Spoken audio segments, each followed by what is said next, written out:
ठीक है। तो देखो पहला क्वेश्चन है, पॉलिटी का अपन क्वेश्चन कर रहे थे। अब एक चीज़ मैं फिर बारह बता रहा हूँ, ये चीज़ देखना कि सेम क्वेश्चन आते हैं, ठीक है, रिपीट वही होते रहते हैं, बार बार वही क्वेश्चन आते हैं, घूम फिर के मतलब यूपीएससी बार बार वही क्वेश्चन पूछ रही है। अब देखो मैंने बोला था पहले, याद रखना पार्लियामेंट एक बहुत इंपॉर्टेंट टॉपिक है, हर साल इसे 2 से 3 क्वेश्चन आते हैं, तो आप लोगों को इसको अच्छे तरीके से सीखना है। ये टॉपिक अच्छे से जाके पढ़ना, लक्ष्मीकांत से जहाँ कहीं से भी पढ़ो आप, अच्छे से पढ़ना है इसको, ठीक है। तो भारत की संसद के संदर्भ में है, ठीक है, ध्यान से समझना। अब यहाँ से तो कुछ लॉजिक लगेगा नहीं, अपने को इन दोनों स्टेटमेंट से पढ़ के ही अपने को लगाना पड़ेगा आइडिया। अब देखो, गैर सरकारी विधेयक ऐसा विधेयक है जो संसद के ऐसे सदस्य द्वारा प्रस्तुत किया जाता है जो निर्वाचित नहीं है किंतु भारत के राष्ट्रपति द्वारा नामांकित है। तो याद करो मैंने क्या बोला था, दिस एंड दिस नॉट वाला, ठीक है। जब इस टाइप का स्टेटमेंट दिया रहता है तो वो हमेशा गलत होने की प्रोबेबिलिटी उसकी बढ़ जाती है। दूसरी बात मैं बता देता हूँ कि गैर सरकारी विधेयक क्या होता है, याद रखना। देखो सरकार क्या होती है पहले ये समझो।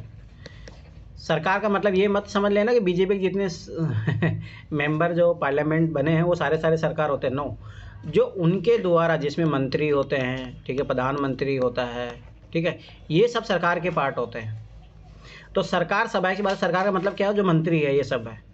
तो ऐसा विधेयक, सरकार मतलब जो मंत्रियों के अलावा हो सकता है बीजेपी के मेंबर के द्वारा भी हो, पर वो मंत्री नहीं है, तो वो भी गैर सरकारी विधेयक कहलाएगा। तो ये चीज़ याद रखना। तो सिंपल सी बात है, ये गलत बात है, ये तो एकदम गलत स्टेटमेंट है, ठीक है। अब देखो ये चीज़ यहाँ से समझो, हाल ही में इस टाइप के स्टेटमेंट आते हैं, मोस्टली गलत होने की प्रोबेबिलिटी बढ़ जाती है उसकी, ये चीज़ याद रखना। हाल ही में भारत की संसद के इतिहास में पहली बार एक गैर सरकारी विधेयक पारित किया गया। मुझे बताओ, ये बोल रहा है कि पिछले 75 सालों में कभी नहीं हुआ और अभी हो गया, मतलब 2017 में, मतलब मान के चलो उस टाइम 70 साल ऐसे कुछ हो गए होंगे। अब ये चीज़ सोचो कि 70 सालों में कभी एक बार विधेयक, गैर सरकारी विधेयक पारित नहीं हुआ होगा। अगर पहली बार होता भी तो अपने मान लो कि पता तो लगता ना, बहुत बड़ी न्यूज़ होती अगर ऐसा कोई बात होता। तो ये बहुत गलत स्टेटमेंट है, इतिहास में पहली बार इस टाइप का स्टेटमेंट बोल रहा है। तो ये चीज़ याद रखना, ऐसा नहीं है, 14 से ज़्यादा जो है गैर सरकारी विधेयक पारित हो चुके हैं, तो ये चीज़ याद रखना। तो दोनों के दोनों स्टेटमेंट गलत है, ये चीज़ याद रखना। तो डी आंसर अपना आएगा।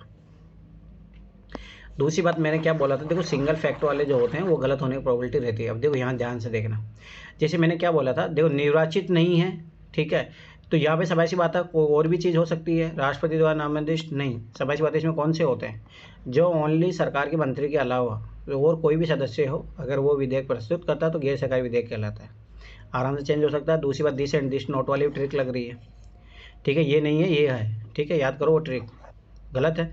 दूसरी बात, पहली बार ये सिंगल फैक्ट है भाई, सबासी बात है, यहाँ पे क्या था, 14 बार था। दूसरी बात, हाल ही में नहीं, भारत के संसद के इतिहास में 14 बार एक गैर सरकारी विधेयक पारित किया गया, मतलब समझ रहे हो ना। तो ये इसने गलत किया यहाँ पे। तो मैंने क्या बोला, जो सिंगल जो फैक्ट होता है उसको आराम से इजीली रिप्लेस किया जा सकता है, और यूपीएससी हमेशा ये गेम खेलती है, तो ये चीज़ याद रखना। दूसरा हिस्ट्री का क्वेश्चन है, ठीक है, ये वाला स्कीम का क्वेश्चन है, इसको थोड़ा कर लेते हैं अपन। कल मैंने बोला भी था, देखो ये क्वेश्चन रिपीट होगा आगे जाके। चलो ध्यान से समझना इस क्वेश्चन का, बहुत अच्छा ट्रिक लगता है इस क्वेश्चन में, और इस टाइप के क्वेश्चन अपन पहले भी कर चुके हैं। इस टाइप के लॉजिक समझो, ऐसे लगभग 20 से 25 क्वेश्चन आते हैं इस टाइप के क्वेश्चन, जिसमें डायरेक्ट ABCD दिया रहता है। अब देखो, पूर्व अधिगम की मान्यता स्कीम। अब देखो ये जो वर्ड है बहुत इंपॉर्टेंट है, क्वेश्चन से आंसर निकालने की जो अपना जो फॉर्मूला है उसमें यही चीज़ काम करती है। पूर्व अधिगम मतलब कि आपने जो पहले कोई चीज़ सीखा है, पूर्व कोई आपने अर्जित किया है, कि आपके पास जो भी स्किल है, ठीक है, उसको आपका मान्यता scheme, recognition of prior learning scheme को कभी कभी समाचारों के संदर्भ में उल्लेख किया जाता है। अब मैं इसके पीछे आपका थोड़ा बैकग्राउंड करता हूँ। रिकग्निशन का मतलब होता है प्रमाणित करना, पहचान देना, ठीक है, उस टाइप का।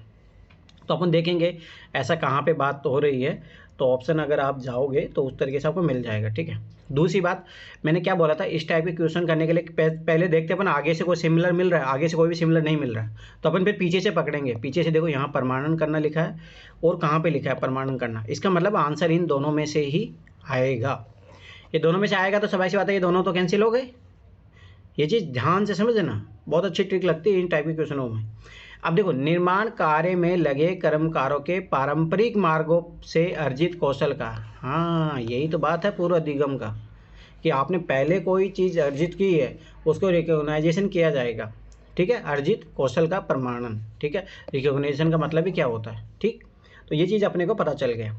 अब यहाँ क्या बोल रहा है, राष्ट्रीय कौशल विकास कार्यक्रम के अधीन प्रशिक्षण छात्रों द्वारा अर्जित कौशल है। तो ये तो वो बात होगी कि वहाँ पे उन्होंने किसी ने एडमिशन लिया है, फिर उसको सर्टिफिकेट दिया जा रहा है। अरे नहीं, इसका मतलब क्या है, जिसने ऑलरेडी किसी के पास थोड़ा बहुत स्किल था उसको रिकॉग्नाइज किया जा रहा है। तो स्वाभाविक सी बात है, आंसर क्या होगा, ए होगा, ना कि डी होगा। ठीक है, लर्निंग की बात हो रही है, उस कौशल की बात दो ही ऑप्शन में हो रही है, ए में और डी में। हाँ, वो तो आप देखोगे तो ये दोनों चीज़ यहाँ पे सेम है। तो मैंने बोला था जब दो सेम होता तो उसी में से आंसर आएगा, ठीक है। तो पूर्व अधिगम को अपने पहचान ही लिया था, तो पारंपरिक मार्ग द्वारा अर्जित, ठीक है, उनके लिए ही है। अब देखो एक और चीज़ मैं इसके पीछे लॉजिक बताता हूँ आपको। देखो ऐसा क्यों किया गया, मतलब वो चीज़ समझो लॉजिक, है ना। जैसे क्या होता है, जैसे मेरे गांव में मैं बता रहा हूँ, आज भी एक ऐसा व्यक्ति है हमारे गांव में, और मोस्टली आपके गांव में भी ऐसा ही होगा अगर आप गांव से बिलोंग करते हो। तो वो व्यक्ति पढ़ा लिखा नहीं है, एक भी क्लास नहीं गया है तो मेरे पापा की एज का है समथिंग, है ना। वो आज तक एक भी क्लास नहीं गया है, परंतु वो आराम से कूलर सही कर लेता है, ठीक है, बिजली का कोई सा भी काम करवा लो उससे। सोचो आज तक वो कोई क्लास नहीं गया, कोई ITI नहीं गया कहीं पे पढ़ा भी नहीं है वो, परंतु स्वाभाविक सी बात है वो अनुभव से, एक्सपीरियंस से ये चीज़ें कर लेता है आराम से, और आराम से मेरे गांव में उसी को बुलाते हैं। अब मुझे बताओ, तो स्वाभाविक सी बात है कि ऐसे लोग बहुत है भारत में जिनके पास कुछ कुछ स्किल है। अब उनको स्किल को क्या होता है कि आजकल क्या होता है कि जो पढ़े लिखे लोग होते हैं वो अपना जैसे ITI डिग्री लगा देते हैं, तो उनको ऐसा होता है कि उनको आराम से काम मिल जाता है, परंतु उनके पास इतना नॉलेज नहीं होता। अब ये लोग, इनके पास इतना नॉलेज होता है पर ऑलरेडी इनको जो है सर्टिफिकेट की कमी के कारण जो कंपनियों में इनको जॉब नहीं दिया जाता। तो सरकार ने इसीलिए लाया कि पूरा अधिगम आपने की जो आपने है आपके पास स्किल, उसको मान्यता दे दी जाएगी। मान्यता दे दी जाएगी तो आपको जो है रोजगार अच्छे से मिल जाएगा। तो ये चीज़ याद रखना उसी तरीके से। अब आ जाओ ये वाला क्वेश्चन। अरे याद करो, मैंने 2018 का जब क्वेश्चन करवाया था उस टाइम मैंने समझाया भी था। याद करो कि मैंने एक एग्जांपल लिया था कि एक हाई क्लास सोसाइटी है, एक गरीब है, तो उसमें क्या क्रिएट हो रहा है, असमानता क्रिएट हो रही है। तो भाई अपना जो संविधान है वो क्या लाता है, समानता लाता है। तो ये वही क्वेश्चन है, ठीक है। UPSC 2021 में भी ये क्वेश्चन रिपीट हुआ है डायरेक्ट। समाज में समानता होने का एक नियतार्थ यह है कि उसमें, देखो ध्यान से समझना, समानता कब आएगी। अब जैसे मान लो कि पहले ऐसे होता था कि राजा है, ठीक है, अब राजा है उसके बराबर कोई नहीं होता था, राजा प्रजा का सर्वे सर्वा होता था, सब जनता उसके नीचे आती थी। तो ये तो क्या कर रहा है, भेदभाव कर रहा है। या मान लो कास्टिज्म का ले लो, एक ब्राह्मण है, एक सब ऐसे दलित वर्ग का है, तो ये क्या है, विशेष अधिकार है। ब्राह्मण को आराम से सब जगह कुएं पे कोई भी लोग दान दे रहा है, सब कुछ है, ठीक है, उसको एक मतलब यज्ञ में भी उसको प्रायोरिटी दी जा रही है, और वहीं दलित है उसको नहीं दिया जा रहा। तो ये क्या हो रहा है, भेदभाव हो रहा है ना। तो अब यहाँ पे अपन एक एक ऑप्शन को समझेंगे, अपने क्वेश्चन का मीनिंग समझ लिया, ठीक है। तो समानता कब आएगी, जब ये विशेषाधिकार उनको जो मिल रहे हैं उनको हटेंगे ना। जैसे अभी अब ध्यान से देखना, जैसे अभी मंत्री क्या होता है, जिनके मंत्री की गाड़ी आती है तो चाहे उसके लिए सारी चीज़ें हट जाती है। इसका मैं एक बताता हूँ एग्जाम्पल। जब मैं छत्तीसगढ़ में था तब उस टाइम राष्ट्रपति आई थी प्रतिभा पाटिल। तो तुम्हें पता, मैं जब भी प्रतिभा पाटिल या जो भी कभी भी राष्ट्रपति का जब काफिला गुजरता है ना, राष्ट्रपति हो प्रधानमंत्री हो, पूरा रोड खाली करा दिया जाता है, पूरा रोड, एक भी वाहन नहीं आता है। वो सिक्योरिटी पर्पज़ होता है, वो एक अलग मामला है, पर मैं बता रहा हूँ कि ऐसे क्या होता है। अब देखो स्वाभाविक सी बात है, अब एक व्यक्ति के लिए सारी रोड जो है पूरा एकदम वो कर दिया गया, तो ये स्वाभाविक बात है, ये क्या दिखा रहा है, असमानता है ना। तो समानता कब आएगी, जब सबके लिए ओपन रहे, सबके लिए वो चीज़ रहे। तो ये चीज़ याद रखना। तो अब इसमें क्या मिला, राष्ट्रपति को क्या मिला, विशेष अधिकार का मिला। अब विशेष अधिकार अगर मिल रहा है तो स्वाभाविक सी बात है क्या रहेगा, असमानता रहेगी। जब ये विशेष अधिकार नहीं होंगे तब क्या आ जाएगी, समानता आ जाएगी। तो ये चीज़ याद रखना, ये आंसर है, ठीक है। अब अपन आगे जो ऑप्शन है थोड़ा बहुत तुमको भी समझ लेते हैं क्योंकि इंपॉर्टेंट है, चीज़ याद रखना। तो विशेषाधिकारों का अभाव कौन से आर्टिकल में है, आर्टिकल 18 में है। पहली बात तो ये चीज़ याद रखना। समाज में समानता की बात कहाँ पे की गई है, आर्टिकल 14 से लेके आर्टिकल 18 में की गई है। तो याद करो, मैंने बताया भी था ये चीज़ अच्छे से। अब देखो ध्यान से समझना। तो ये आंसर तो आ गया अपना बाय द वे, ठीक है। अब मान लो कि नहीं पता लग रहा है अपने को कैसे आंसर, तो विशेषाधिकारों का अभाव है, इसको समझोगे, विशेषाधिकार किसी को नहीं मिल रहे हैं तो स्वाभाविक बात है सब में लोगों में समानता होगी। अवरोधों का अभाव है, ठीक है। अब मान लो कि किसी चीज़ में अवरोध नहीं है, जैसे मान के चलते गाड़ी को चला रहा है, ध्यान से पढ़ते हैं ना तो ये सीधा समझ में आ रहा है कि समाज में समानता के होने का एक निहितार्थ है। मतलब समाज में समानता है, अगर वहाँ विशेषाधिकार किसी को स्पेशलाइजेशन नहीं दिया जा रहा तो मतलब सीधी सी बात है वहाँ समानता है। हाँ वो बात तो है ही, ठीक है। आगे देखो, अवरोधों का अभाव है, ठीक है। मान लो कि आपका कोई रोक टोक नहीं है, ठीक है, तो इसमें कोई ज़रूरी नहीं है कि समानता आ जाएगी। जैसे मान लो कि आप यूपीएससी एग्जाम देते हो, ध्यान से समझना, पर यूपीएससी एग्जाम के क्या सभी सक्सेस हो जाते हैं क्या? अवरोध तो कुछ भी नहीं है, आज कोई भी यूपीएससी फॉर्म जाके भर सकता है, कोई भी एग्जाम दे सकता है। पर नीचे समानता आ जाएगी क्या? सब व्यक्ति पास हो जाते हैं क्या पीटी में? नहीं, उसमें कुछ क्राइटेरिया होता है। तो ये चीज़ याद रखना, उसका मेन मतलब नहीं है। प्रतिस्पर्धा का अभाव, प्रतिस्पर्धा नहीं होगी तो बस वैसे होता है। प्रतिस्पर्धा में क्या होता है? कंपटीशन जब होता है तब क्या होता है? कुछ लोग आगे निकल जाते हैं, कुछ लोग पीछे रह जाते हैं। अगर वो कमी भी होगी तो फिर आप रिकॉग्नाइज कैसे करोगे? हो सकता है कुछ लोगों को ऐसे जो है वो मिले नहीं, एजुकेशन ही नहीं मिला, विचारधारा का अभाव, ये सब फालतू चीज़ें भी है। याद रखना कि अब पहली बात देखो, मैंने फंडामेंटल राइट मैंने बोला था रटे हुए होनी चाहिए। जैसे आप आर्टिकल 18 को पढ़ोगे तो वहाँ पे सबसे पहली बात क्या बोली गई? यही बात बोली गई है, ठीक है। तो ये चीज़ याद रखना। चलो ठीक है, आगे बढ़ो। आ जाओ। अब मैंने एक चीज़ मैं पहले बता दूँ, जैसे मैंने 2 एक्ट बताए हैं, 1919 का एक्ट है और 1935 का एक्ट है, आपको हमेशा क्वेश्चन मिल जाएंगे इससे, ठीक। वैसे ही कॉन्स्टिट्यूशन अमेंडमेंट, एक 99 कॉन्स्टिट्यूशन अमेंडमेंट है जिसे यूपीएससी 3-4 बार क्वेश्चन पूछ चुकी है, ठीक है। उसके बाद में 42 आता है और 44 आता है, ये बहुत इंपॉर्टेंट है। इसको तो मिनी कॉन्स्टिट्यूशन भी बोला जाता है 42 को, तो ये तो याद रखना, बहुत इंपॉर्टेंट है। इसका देखिए प्रोविजन आपको याद होनी चाहिए उस टाइम क्या क्या हुआ था। अगर वही थीम वाइज करोगे तो आप ये क्वेश्चन को आराम से कर लोगे। अब मान लो ठीक है, अपने को उस एग्जाम में नहीं आ रहा है, तो अब अपन क्या करेंगे? संविधान के 42वें संशोधन द्वारा, ठीक है, 42 कॉन्स्टिट्यूशन अमेंडमेंट हुआ था। अब अपने को देखो थोड़ा बहुत हिस्ट्री का नॉलेज होना बहुत ज़रूरी है। देखो मैं हमेशा क्यों आपके पीछे थीम क्रिएट करता हूँ, इसका पर्पज़ यही होता है। अब याद करो 42 कॉन्स्टिट्यूशन अमेंडमेंट एक्ट कब हुआ था? 1976 में। हमारे सर ने एक चीज़ याद कराना सिखाई थी, 4 और 2 को जोड़ो 6, मतलब 1976। और 44 अमेंडमेंट 4 4 8 को जोड़ो 1978, ठीक है। तो थोड़ा बहुत ये लॉजिक है, कुछ नहीं। अब सबाई की बात है 1976 में आया था, सबाई की बात है इमरजेंसी लगी थी, उसके बाद आया था। कल भी मैंने क्वेश्चन करवाया था, इंदिरा गांधी थी। अब मुझे बताओ, इंदिरा गांधी का मैंने बताया था, इंदिरा गांधी कैसी थी? समाजवादी थी। याद करो, उसने पीवी पर्स की समाप्ति की, ठीक है। उसने बैंकों का नेशनलाइजेशन किया, जो कंपनियां हैं, जो कोयल कंपनियां होती थी उनका भी राष्ट्रीयकरण किया था, ठीक है। अब ये अपने को आइडियोलॉजी पता लग गया इस क्वेश्चन का, भाई वो अमेंडमेंट किया जा रहा है तो किस पर्पज से किया जा रहा होगा। सबाई सी बात है, जो वेलफेयर को बढ़ाने की जो चीज़ें उस टाइप से चीज़ें करेगी इंदिरा गांधी उस टाइम में। निम्नलिखित में से कौन सा सिद्धांत राज्य के नीति निर्देशक तत्वों में से जोड़ा गया था? मतलब डीपीएसपी में कौन सा चीज़ जोड़ा गया था, ठीक है। अब आगे देखो, पुरुष और स्त्री दोनों के लिए समान कार्य का समान वेतन। याद रखो ये पहले से ही था, आर्टिकल 39A में से है, ठीक है। ये पहले से ही था, ऐसा नहीं कि इसको बाद में जोड़ा गया था, ये चीज़ याद रखना, ठीक है। दूसरी बात एक चीज़ याद रखना, 42 सेकेंड कॉन्स्टिट्यूशन अमेंडमेंट हुआ था, तो याद करो अपन प्रियम्बल में क्या क्या जोड़े थे? समाजवाद, ठीक है, पंथ निरपेक्षता और अखंडता वर्ड जोड़े थे, ठीक है। अब मुझे बताओ, समाजवाद कार्ल मार्क्स किस चीज़ की बात करता है? मजदूरों की। कहाँ पे मजदूरों की बात हो रही है? उद्योगों के प्रबंधन में कामगारों की सहभागिता, यही तो चीज़ मेन है, ठीक है। तो ये चीज़ याद रखना। क्या हो गया? स्वर्णसी समिति के द्वारा शायद लाया गया था। अरे वो आया था अपन 42 सेकेंड कॉन्स्टिट्यूशन अमेंडमेंट एक्ट में आया था। अरे तुम कहाँ सो रहे हो हमें, तुम आधे चीज़ें। सरदार शरण सिंह कमेटी के अनुसार तो याद रखना कि जो है फंडामेंटल ड्यूटी लाई गई थी, ना कि अमेंडमेंट हुआ था। वो उठा के फेंक दूंगा तुम्हें, आधी अधूरी चीज़ें याद रखते हो। जाके पढ़ो डीपीएसपी, वो उसके रिकमेंडेशन पे आया था, याद करो। फिर उसमें से उनकी 10 ही रिकमेंडेशन मानी गई थी, उन्होंने जो रिकमेंडेशन दिया था वो आधी मानी भी नहीं गई थी, ना कि ये समाजवाद ये सब जोड़ा गया था। ये प्रियम्बल की बात है। सरदार शरण सिंह कमेटी का प्रियम्बल से क्या मतलब है मुझे बताओ, ठीक है।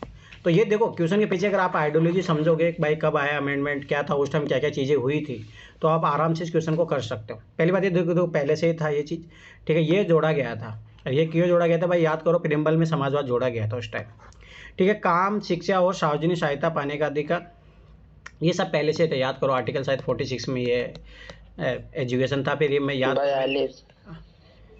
42, अरे 46 में है, 42 में है, एजुकेशन की बात थी। 45 या 46 में से, नहीं 42 में तो नहीं है, 45 में, शिक्षा में 45 में, हाँ 45 में, याद रखना ये चीज़, ठीक है। तो यहाँ पे मैंने बोला था आर्टिकल 21A में इसको इंक्लूड किया गया था, ठीक है। तो ये सब पहले से ही था, ठीक है।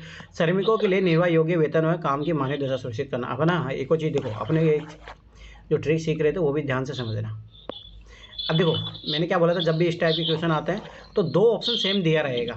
अब देखो यहाँ पे पढ़ो, उद्योगों प्रबंधन में कामगारों की सहभागिता और ये श्रमिक दोनों एक ही चीज़ बता रहा है, तो इसका मतलब है आंसर इन दोनों में से आएगा, ठीक।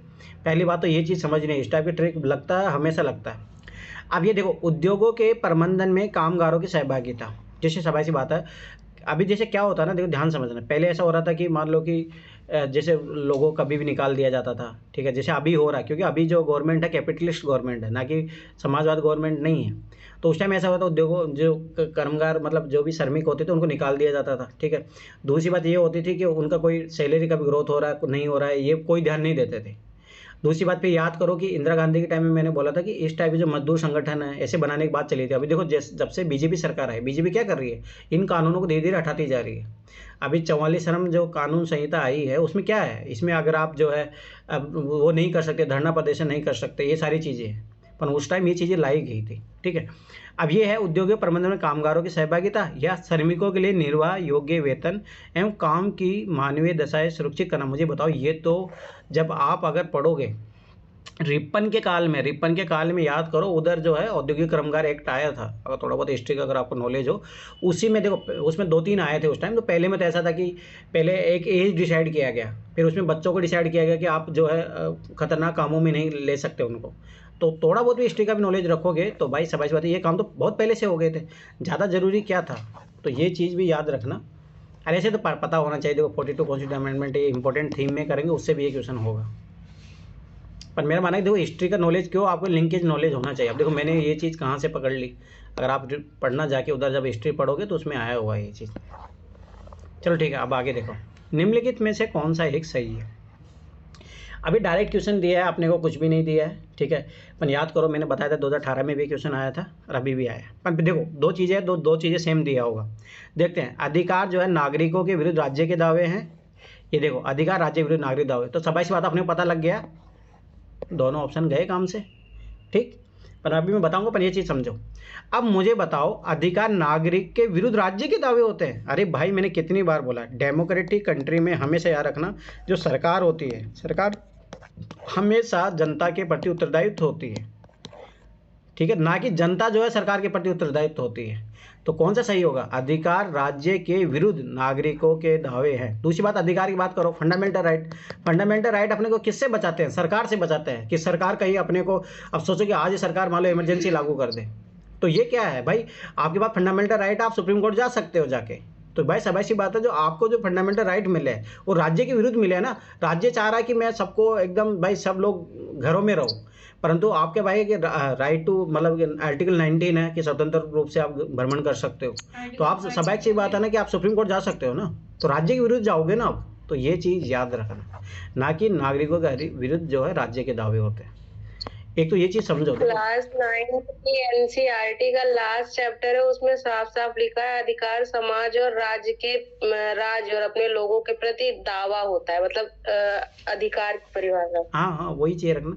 दूसरी बात एक और चीज समझना ध्यान से, आपने कल भी पढ़ा था ये चीज, फंडामेंटल राइट जो है क्या होता है, जस्टिसेबल होता है, डीपीएसपी नॉन जस्टिसेबल होते हैं। तो फंडामेंटल राइट क्या अपने अधिकार है ना, तो जो सबाई सी बात है जस्टिसेबल है, तो सबाई सी बात अपन कहाँ जा सकते हैं, सुप्रीम कोर्ट जा सकते हैं। तो सबाई सी बात है किसके खिलाफ जाएंगे, सरकार के खिलाफ ही जाएंगे, मतलब और किसी के जा सकते हैं, पर सरकार के खिलाफ भी तो जा सकते हैं ना अपन।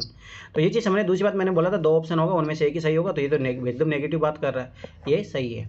अब मान लो वो अगर ये 2 स्टेटमेंट भी अपन पढ़ते हैं, ध्यान देकर आंसर तो आ गया, अपन ये पढ़ना चाहिए। अधिकार वे विशेषाधिकार है जो किसी राज्य के संविधान में समाविष्ट है। मुझे पहले बताओ, उल्टा आर्टिकल 18 में तो अपन क्या करते हैं, विशेषाधिकारों को खत्म करने की बात कर रहे हैं। ये बोला कि किसी के संविधान में होते हैं विशेषाधिकार, अरे नहीं, गलत। अधिकार अधिकांश लोगों के विरुद्ध कुछ नागरिकों के विशेषाधिकार है। अच्छा विशेष देखो यहाँ पे फिर वही बोल दिया कि राजा महाराजाओं को ही होंगे और लोगों को नहीं होंगे। भाई अधिकार तो सबको मिलेंगे ना।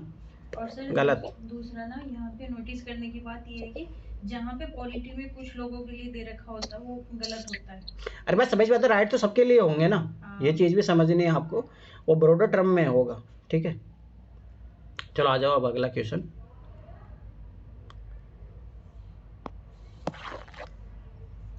ये स्मार्ट इंडिया को, चलो ठीक है, दोनों क्वेश्चन कर लो, कोई नहीं, ठीक है। देखो ध्यान से देखना इसको,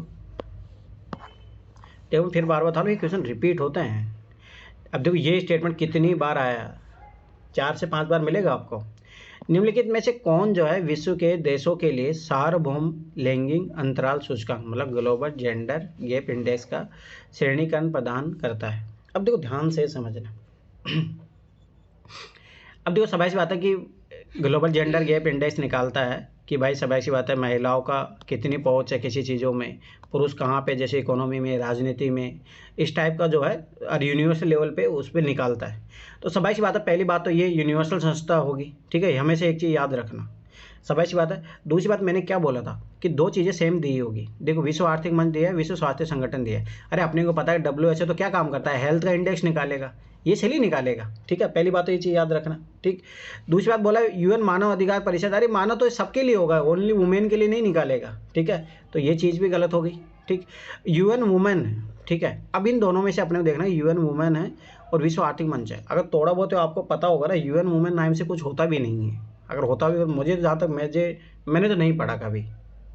वर्ल्ड इकोनॉमिक फोरम है, इसका मैं थोड़ा हिस्ट्री बताता हूँ तो आप लोग समझ पाओगे, है ना, ये क्यों है, ये आंसर क्यों आया है इसका, ठीक है, तो ये चीज़। दूसरी बात मैं पहले बता रहा हूँ, ये very very important, IMF world economic forum ये बहुत इंपॉर्टेंट होते हैं, तो इनके द्वारा कोई अगर रिपोर्ट आ रही है, ये सब चीज़ें इंपॉर्टेंट होती है, फिर से बहुत बार क्वेश्चन पूछते हैं, ठीक है। चलो मैं इसका बताता हूँ। देखो वर्ल्ड इकोनॉमिक फोरम क्या था, देखो ये याद रखना कि जैसे आप 1945 में जब जैसे युद्ध खत्म होता है, याद करो जो ब्रेटन वुड्स की 2 संस्थाएं बनती है, कौन कौन सी बनती है, एक WTO बनता है और एक IMF बनता है। अब इससे क्या हो रहा था कि जो पूंजीवादी जो देश था, अमेरिका पूंजीवादी देश था, ठीक है, ध्यान से समझना ये चीज़, तो पूंजीवादी देश था तो वो क्या कर रहा था कि सब चीज़ों को कैपिटलिस्ट तरीके से देख रहा था।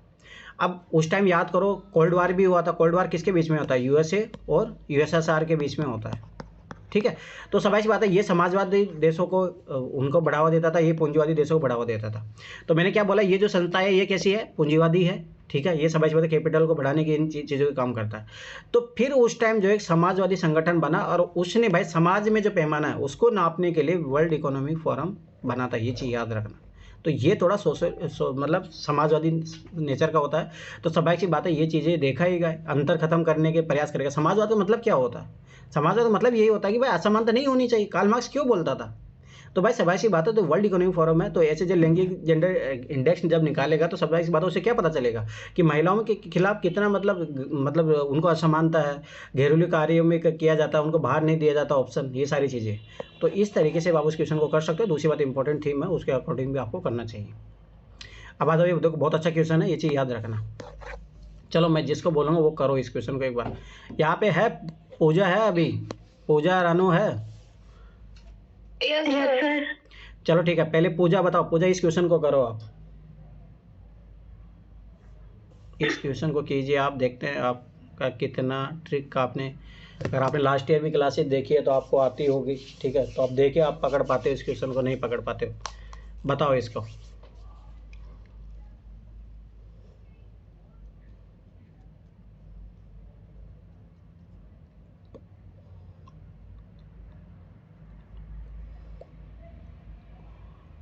कुछ पकड़ पा रहे हो? सर थर्ड स्टेटमेंट ये एक कार्यक्रम है जिसका लक्ष्य दशक में हमारे देश के सभी वित्तीय लेन देन को पूरी तरह से, इसमें सभी भी आ गया है और पूरी तरह से भी आ गया है।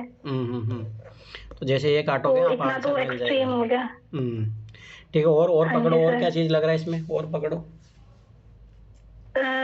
और एक सर फर्स्ट स्टेटमेंट पे ये प्रत्येक शहर को है, मतलब प्रत्येक है, हाँ जी, और ये एक दशक भी याद रखना। जी सर।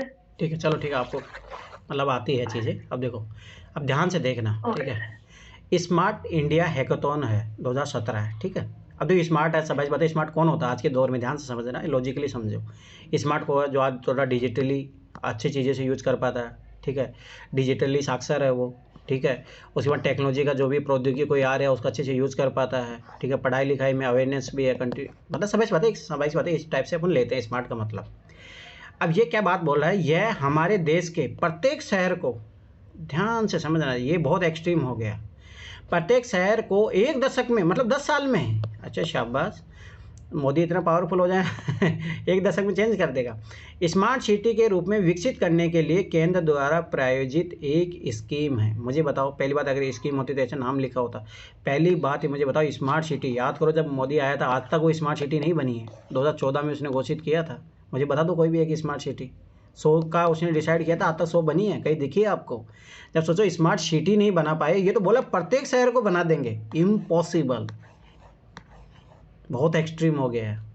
ठीक है, तो ये गया अपना ऑप्शन। दूसरा बात, यहाँ ऑप्शन से भी समझो, एक की तो ऐसे क्या है, फ्रिक्वेंसी बहुत कम है।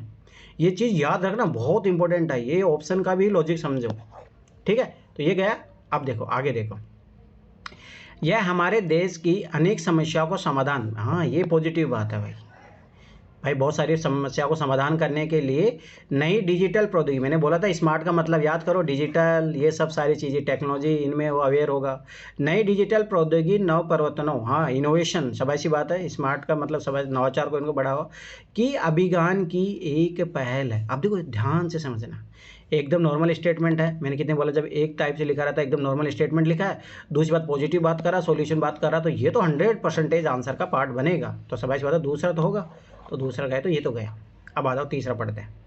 यह एक कार्यक्रम है, ठीक है। दूसरी बात देखो, तीनों के तीनों फैक्ट है, ये चीज़ भी लॉजिकली समझो। तीनों फैक्ट, तो तीनों फैक्टों में से क्या होता है, एक ही सही होता है। ठीक है, यह एक कार्यक्रम है, ठीक है, जिसका लक्ष्य है 1 दशक में, अच्छा ठीक है, हमारे देश में सभी वित्तीय लेन देनों को पूरी तरह से डिजिटल करना है मुझे बताओ, आज तक भी नहीं हुआ, आज भी मैं केस लेके रखता हूँ, आप मुझे बताओ पूरी तरह से, पूरा कंप्लीटली डिजिटल करना है, ऐसा हो सकता है? इम्पॉसिबल चीज़। ठीक, एक और चीज़ समझो यहाँ पे, एक वो देखो, 2-3 बहुत सारी ट्रिक लग रही है इस क्वेश्चन में। देखो ये बोल रहा है कि कैश तो भाई आप इसको स्मार्ट सिटी बना लो, और ये बोल रहा है कि डिजिटल, भाई ये सब वित्तीय लेन देन को पूरी तरह से वो कर देगा। तो भाई ये साफ पता लग रहा है भाई ये तो गलत है ना, कि तो ये काम करवा लो, ये काम करवा लो, फिर ये भी बोल रहा है कि ये भी ये काम भी कर रहा है। तो भाई तीनों में तीनों के तीनों फैक्ट है, तो तीनों में से एक ही काम करवा लो उससे सब कुछ नहीं करवा सकते आप। ठीक है, तो ये चीज़ याद रखना। चलो ये इकोनॉमी का क्वेश्चन है। अब देखो इसमें देख रहे हो, अब देखो ये देखो, रेतवाड़ी बंदोबस्त यूपीएससी ने 2024 में पूछा आपकी बार, ये है अगर आप थीम पे काम करते हो। चलो आगे बढ़ो, कोई नहीं। और सर एक और लग रहा है इसमें, जो क्या? यहाँ अगर इसको हिंदी में इंग्लिश में पढ़ेंगे ना, स्मार्ट सिटी इंडिया हैकाथॉन वाला, तो ये HSC के हैक वाला, हैकर वाला है सर, तो वो हैकर डिजिटल से ही होगा। हाँ वो बात भी सही है, तो मैंने स्मार्ट का बताया था, उससे भी ये चीज़ याद रखना। ठीक है, चलो आगे बढ़ो। इसमें कोई क्वेश्चन है पॉलिटी का? नहीं, हाँ है, आ जाओ। ये सब हिस्ट्री का है, ट्रेड डिस्प्यूट वाला, इधर आ जाओ। ये बहुत अच्छे क्वेश्चन है, ध्यान से देखना। अब ये क्वेश्चन आपको पहले भी ही आपको PYQ में मिलेगा, स्थानीय स्वशासन वाला 2012-13 का पेपर करोगे, वहाँ पे आपको मिलेगा, ध्यान से देखना। स्थानीय स्वशासन का सर्वोत्तम व्याख्या यह की जा सकती है कि एक प्रयोग है। अब मुझे बताओ, मैंने बोला भी था कि आप स्थानीय स्वशासन क्यों लाया गया था? डिसेंट्रलाइजेशन करने के लिए। पावर को देखो, सेंट्रलाइजेशन क्या होता है, जब सब कुछ शक्ति अपने पास से समेटने का प्रयास करे। अब जब पावर बट रहा है तो क्या होगा, विकेंद्रीकरण होगा। तो कहाँ पे बात है? ठीक है, तो ये चीज़ याद रखना कि अब देखो इस टाइप के क्वेश्चन गलत मत करके आना। ठीक है, ये चीज़ यार, प्रत्यक्ष लोकतंत्र, पहली बात देखो, अब ध्यान से समझना। स्थानीय स्वशासन अपने को पता है कि भारत में गांधी जी बोलते थे, आर्टिकल 40 में भी दिया है, DPS में भी दिया है। ठीक है, ध्यान से समझना इस चीज़ को। प्रत्यक्ष लोकतंत्र मैंने बोला था, इसकी इंडियन कंट्री है, वहाँ पे होता है, भारत में आज भी नहीं है। ठीक है, प्रशासकीय प्रत्यायोजन, अरे नहीं, आज भी अपन जो है, ध्यान समझना, इसका मतलब है कि प्रशासक ज़्यादा इंपॉर्टेंट हो जाता है। नहीं, भारत में याद रखना कि जनता के जो चुने हुए जो नुमाइंदे होते हैं वो ज़्यादा इंपॉर्टेंट होते हैं। संघवाद का, फेडरल का, तो भाई संघवाद जो दिखता है अपने को, जैसे 7वीं अनुसूची उसमें दिखता है। और याद को देखो, 7वीं अनुसूची में पंचायतों को नहीं दिया है, उसमें ओनली किसको है, सेंटर और स्टेट को है। तो ये बात भी गलत। तो सब ऐसी बात है, किसका है, लोकतांत्रिक विकेंद्रीकरण का। ठीक, अब आ जाओ ये वाला क्वेश्चन भारत के संविधान के संदर्भ में राज्य के नीति निर्देशक तत्व, DPSP के बारे में है। ठीक है, बहुत अच्छा क्वेश्चन है। अब देखो, भारत के संविधान संदर्भ, मैंने कितने बोला, संविधान में ये दिया है, ये है, वो है, गलत होते हैं हमेशा। ठीक है, राजनीतिक तत्व विधायिका के कृत्यों पर निबंधन करते हैं, वही चीज़ है, मैंने बोला था ना, ये नहीं करते हैं। कौन करता है? क्योंकि ये नॉन जस्टिसेबल होता है। ठीक है। आप जैसे मान लो कि भाई डीपीएसपी का कोई चीज़ सरकार नहीं काम कर रही तो आप सुप्रीम कोर्ट नहीं जा सकते, पर फंडामेंटल का उल्लंघन कर रही है तो आप जा सकते हो। तो विधायिका कर्तव्य निबंधन करती है, अरे नहीं, उल्टा याद रखना डीपीएसपी है जो विधायिका को कार्य करने के लिए प्रेरित करती है, गलत। ठीक है, आगे देखो, कार्यपालिका के कृत्यों पर निबंधन करते हैं, नो, ना कार्यपालिका पे करते हैं ना ही विधायिका पे करते हैं, दोनों के दोनों स्टेटमेंट गलत है। और मैंने कितने बोल, जब संविधान के संदर्भ में संविधान में दिया है इस टाइप का जो स्टेटमेंट है हमेशा गलत होते हैं, ये चीज़ याद रखना। एक बार इसको इंग्लिश में पढ़ो, यहाँ पे क्या लिखा है, लिमिटेशन अपॉन, ठीक है। तो ये चीज़ याद रखना गलत है, और मैंने अब ये चीज़ याद रखना, ये क्वेश्चन बहुत बार रिपीट हुआ, 2020 में डायरेक्ट ये क्वेश्चन जाके रिपीट होता है फिर से। चलो ठीक है, आगे बढ़ो।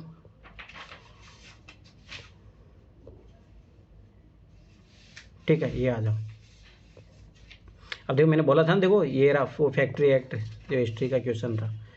अब देखो ये ध्यान से देखना, अपन ये करेंगे, ये क्वेश्चन अच्छा है। राष्ट्रीय पोषण मिशन के उद्देश्य, अब देखो मैंने कितनी बार बोला ये चीज़, जब भी उद्देश्य दे रहा है इस टाइप का क्वेश्चन है तो मोस्टली क्वेश्चन का जो डिमांड कैसे हो जाती है, स्पेसिफिक हो जाती है।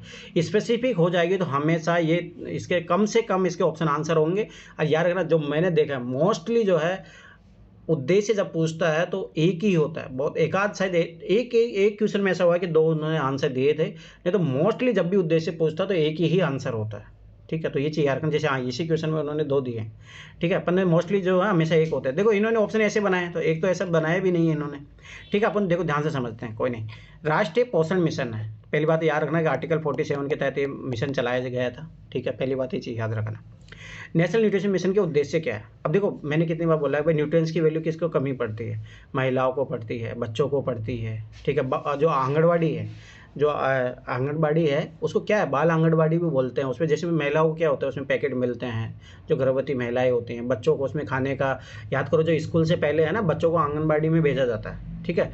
तो ये चीज़ समझो, मतलब लॉजिकली कि भाई सरकार कैसे फंक्शनिंग कर रही है, आप ग्रास रूट लेवल से देखोगे तो चीज़ों को क्वेश्चन करने बहुत ईजी होगा। अब देखो ये थोड़ी सी समझ है आपको इस क्वेश्चन का, आराम से क्वेश्चन कर लोगे, ठीक हो। गर्भवती महिलाओं तथा स्तनपान कराने वाली माताओं में कुपोषण से संबंधित जागरूकता उत्पन्न करना, एकदम ये क्या है, ये तो एकदम रिक्वायरमेंट स्टेटमेंट है भाई। हाँ ये बात सही है, कुपोषण पोषण तो भाई समझ बात है, जो कुपोषण से ग्रसित है उन महिलाओं के लिए जागरूकता उत्पन्न करना एकदम सही है, ये तो 100% सही होगा। जैसे 100% सही होगा, ये तो गया काम से। अब आगे बढ़ो। छोटे बच्चों, देखो मैंने जो चीज़ वो बताई थी उससे भी थोड़ा लग जाओगे। छोटे बच्चों, किशोरियों तथा महिलाओं में रक्तअल्पता, ये एनीमिया, याद करो। अब देखो 2023 में क्वेश्चन आया, मैं फिर बताऊँ, देखो कैसे यूपीएससी पीवाईक्यू बार बार क्वेश्चन पूछता है कि घटना को कम करना। हाँ ये भी पॉजिटिव बात है, ये भी पॉजिटिव बात है, अरे एकदम रिक्वायरमेंट स्टेटमेंट है, ये तो होना ही चाहिए, जरूर होना चाहिए, ठीक है। तो ये दूसरा भी सही होगा, दूसरा सही होगा। चलो ठीक है, अब आगे बढ़ो। बाजरा, मोटा अनाज तथा अपरिष्कृत चावल के उपभोग को बढ़ाना है, अरे यही तो गलत है। हो सकता है इसका तो हो जाए, मोटा अनाज को बढ़ावा दे। मोटा अनाज याद रखना, मोटा अनाज में क्या क्या आता है, ज्वार, बाजरा, रागी, ठीक है। बाजरा के ऊपर मुझे बताओ अपरिष्कृत चावल, अगर होगा तो ये होगा, तो याद रखना कि बहुत ज़्यादा बढ़ा रहा है, चावल नहीं होता है उसमें, ठीक है। दूसरी बात एक चीज, ये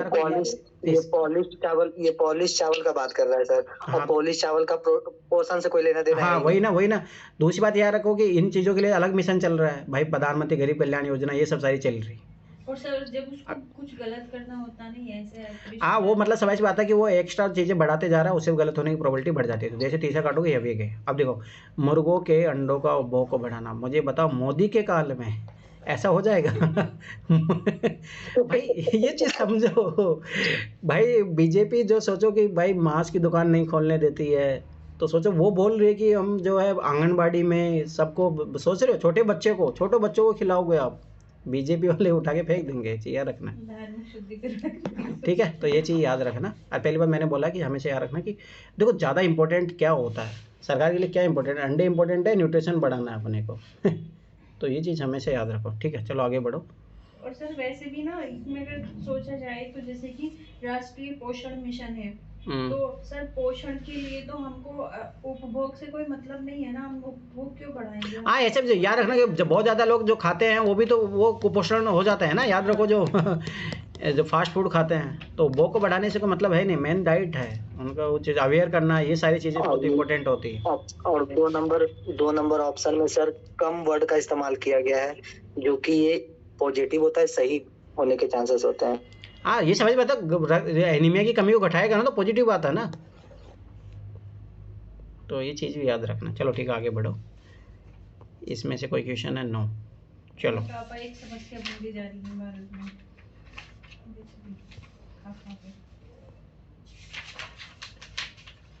चलो ये क्वेश्चन है, आ जाओ, बहुत अच्छा क्वेश्चन है। देखो ना 36 है, फंडामेंटल ड्यूटी के बारे में बहुत साल हो गए यूपीएससी ने क्वेश्चन पूछे, तो मेरा मानना है कि यूपीएससी क्वेश्चन पूछेगा, बहुत साल हो गए उसको पूछे हुए, ठीक है। और अभी देखोगे तो गवर्नमेंट का भी ध्यान उधर बहुत ज़्यादा है। गवर्नमेंट बोलती है कि भाई लोगों के पास फंडामेंटल राइट है तो फंडामेंटल ड्यूटी भी है, उसका भी पालन करना चाहिए। निम्नलिखित कथनों में से कौन सा भारतीय नागरिक के मूल कर्तव्य के विषय में सही है, ठीक है। अब एक चीज़ याद रखना, भारतीय नागरिक के बाद पहली बात वहाँ सब ऐसी बात है उसी के लिए है। इन कर्तव्यों को परिवर्तित करने के लिए एक विधायी प्रक्रिया दी गई है। अरे नो, मैंने कितनी मतलब ये चीज़ वही चीज़ बता रहा है, देखो ध्यान समझना। जैसे फंडामेंटल राइट है तो मैंने कितनी बार बोला फंडामेंटल राइट जस्टिसेबल होता है, पर याद रखना डीपीएसपी और फंडामेंटल ड्यूटी ये नॉन जस्टिसेबल है, मतलब आप इसके लिए जो है सुप्रीम कोर्ट नहीं जा सकते। दूसरी बात, इनको करवाने के लिए ये बोल रहा है कि इन कर्तव्यों को अगर आप लागू करना है, जैसे मान लो भाई जैसे झंडे का सम्मान करना है, मुझे बता आज तक कोई कानून बना है ऐसा? नहीं, वो नियम बनाती है सरकार बस। और दूसरी उसमें क्या है भाई, राष्ट्रीय स्मारक होते हैं इनका संरक्षण करना चाहिए, ठीक है, वैज्ञानिक मनोवृत्ति को बढ़ावा देना चाहिए, तो इसके लिए कोई कानून बनता है क्या? अरे ये बोला विधिक जो प्रक्रिया दी गई है, अरे कहाँ पे दी गई है, ठीक है, गलत बात। वे विधिक कर्तव्यों के साथ परस्पर संबंधित है, थोड़ा ये इंग्लिश में पढ़ो ऐसे नहीं समझ में आएगा ही। दे आर को related to legal duties. No, अरे लीगल ड्यूटीज़ नहीं है। जैसे मान लो अगर जैसे कल ही मान लो कि कल मैच आ रहा था, तो ध्यान समझना कि तो राष्ट्रगान होता है मैच शुरू होने से पहले, अगर मान लो मैं खड़ा नहीं हो रहा हूँ तो मुझे बताओ इसकी क्या मुझे सज़ा मिलेगी? अरे नहीं, मतलब ये नैतिक है भाई, ये होना चाहिए, बस लोगों को सम्मान करना चाहिए। पर याद रखना बीजेपी वाले ये नहीं बोल सकते कि भाई ये राष्ट्रगान पे खड़ा नहीं हो रहा तो इसको सज़ा दे दो, नो, ये चीज़ याद रखना। और दोनों के दोनों स्टेटमेंट गलत है, ये चीज़ याद रखना। चलो आगे बढ़ो। प्रेम्बल, अब ये देखो मैंने कितनी बार तुम लोगों को जब एनसीईआरटी पढ़ा रहा था तब मैंने कितनी बार रटाया था इसको, तो ये गलत हुआ ना, उठा के फेंक दूंगा तुम लोगों को। निम्नलिखित उद्देश्य में से कौन सा एक भारत के संविधान की उद्देशिका में सन्निविष्ट नहीं है? तो मुझे बताओ, देखो याद करो स्वतंत्रता कितने प्रकार की है, चलो अमित बताओ फटाफट, मैंने रटाया भी था उस टाइम। ये 14 से 18 तक है सर। तो तुम है ना अमित, बिहार में आके डंडे से मारूंगा तेरे को, सही बता रहा हूँ मैं। क्या 14 से 18? आर्थिक स्वतंत्रता नहीं है सर, आर्थिक न्याय है। ये समता का अधिकार 14 से 18 तक है सर। बी वाला गलत है, बी वाला ऑप्शन। विश्वास, अभिव्यक्ति, अरे भाई उपासना। मैंने कितनी बार बोला स्वतंत्रता 5 प्रकार की होती है, और जो समानता वाले वो 3 होती है, आर्थिक समानता, राजनीतिक समानता और सामाजिक समानता। कहीं पे भी आर्थिक स्वतंत्रता की बात नहीं की गई है डीपी उसमें प्रेम्बल में, न्याय की बात है। ठीक है, तो ये चीज़ याद रखना। विश्वास, धर्म, उपासना। हाँ ये चीज़ याद रखना, विचार की स्वतंत्रता है, अभिव्यक्ति की स्वतंत्रता है, विश्वास की है और उपासना की है, और आप धर्म का आचरण करने की आपको स्वतंत्रता है, ना कि आर्थिक स्वतंत्रता नहीं है संविधान की उद्देशिका में, ये चीज़ याद रखना। हाँ कहाँ पे सामाजिक, आर्थिक और राजनीतिक न्याय की बात की गई है, पर आर्थिक स्वतंत्रता की बात नहीं की गई है, ठीक है, तो ये चीज़ याद रखना, ठीक है। अब एक और लॉजिक बताता हूँ, चलो ठीक है। अब जैसे मान लो अमित भूल गया तो अमित इस क्वेश्चन को कैसे सोल्व करेगा, ध्यान से लॉजिक समझो इसमें। मैंने एक चीज़ याद रखो, हाँ मैंने क्या बोला था, ये जब देखो ये चीज़ समझो, इस टाइप के देखो इस टाइप के क्वेश्चन मैं पहले बता रहा हूँ 25 से 30 क्वेश्चन आएंगे, तो इसमें अपने क्या क्या ट्रिक सीख रहे हैं। 2 ऑप्शन सेम दिए रहते हैं, कभी आगे से पकड़ना पड़ता है, कभी पीछे से पकड़ना पड़ता है, ठीक है। एक चीज़ ये होता है अननोन क्वेश्चन का आंसर ए होता है, नॉन क्वेश्चन का डी होता है, मोस्टली ऐसा देखा जाता है, ठीक। तीसरा अपन क्या चीज़ सीखे है इसमें, कि ऑड इवन वाला ट्रिक 2024 में भी लगा, मेरे क्वेश्चन उसी से सही हुए हैं, तो ये चीज़ अपने को सीखनी है। अब ध्यान 2017 में एक क्वेश्चन है भैया जो संवैधानिक अधिकार वाला सॉल्व करवाए थे ना, 2017 में है, मतलब उसमें भी देखने से लग रहा है कि इवन ओड लगेगी, पर उसमें इवन ओड नहीं लगा है। अभी देखते हैं अभी कौन सा क्वेश्चन आप बताना, आप उसमें देखते हैं। 2017 का तो कर ही रहे हैं ना अपन, ठीक है। देखो इधर अब देखो विचार की स्वतंत्रता है, ठीक है, विचार की स्वतंत्रता ये व्यक्ति से आधारित हो गई, ठीक।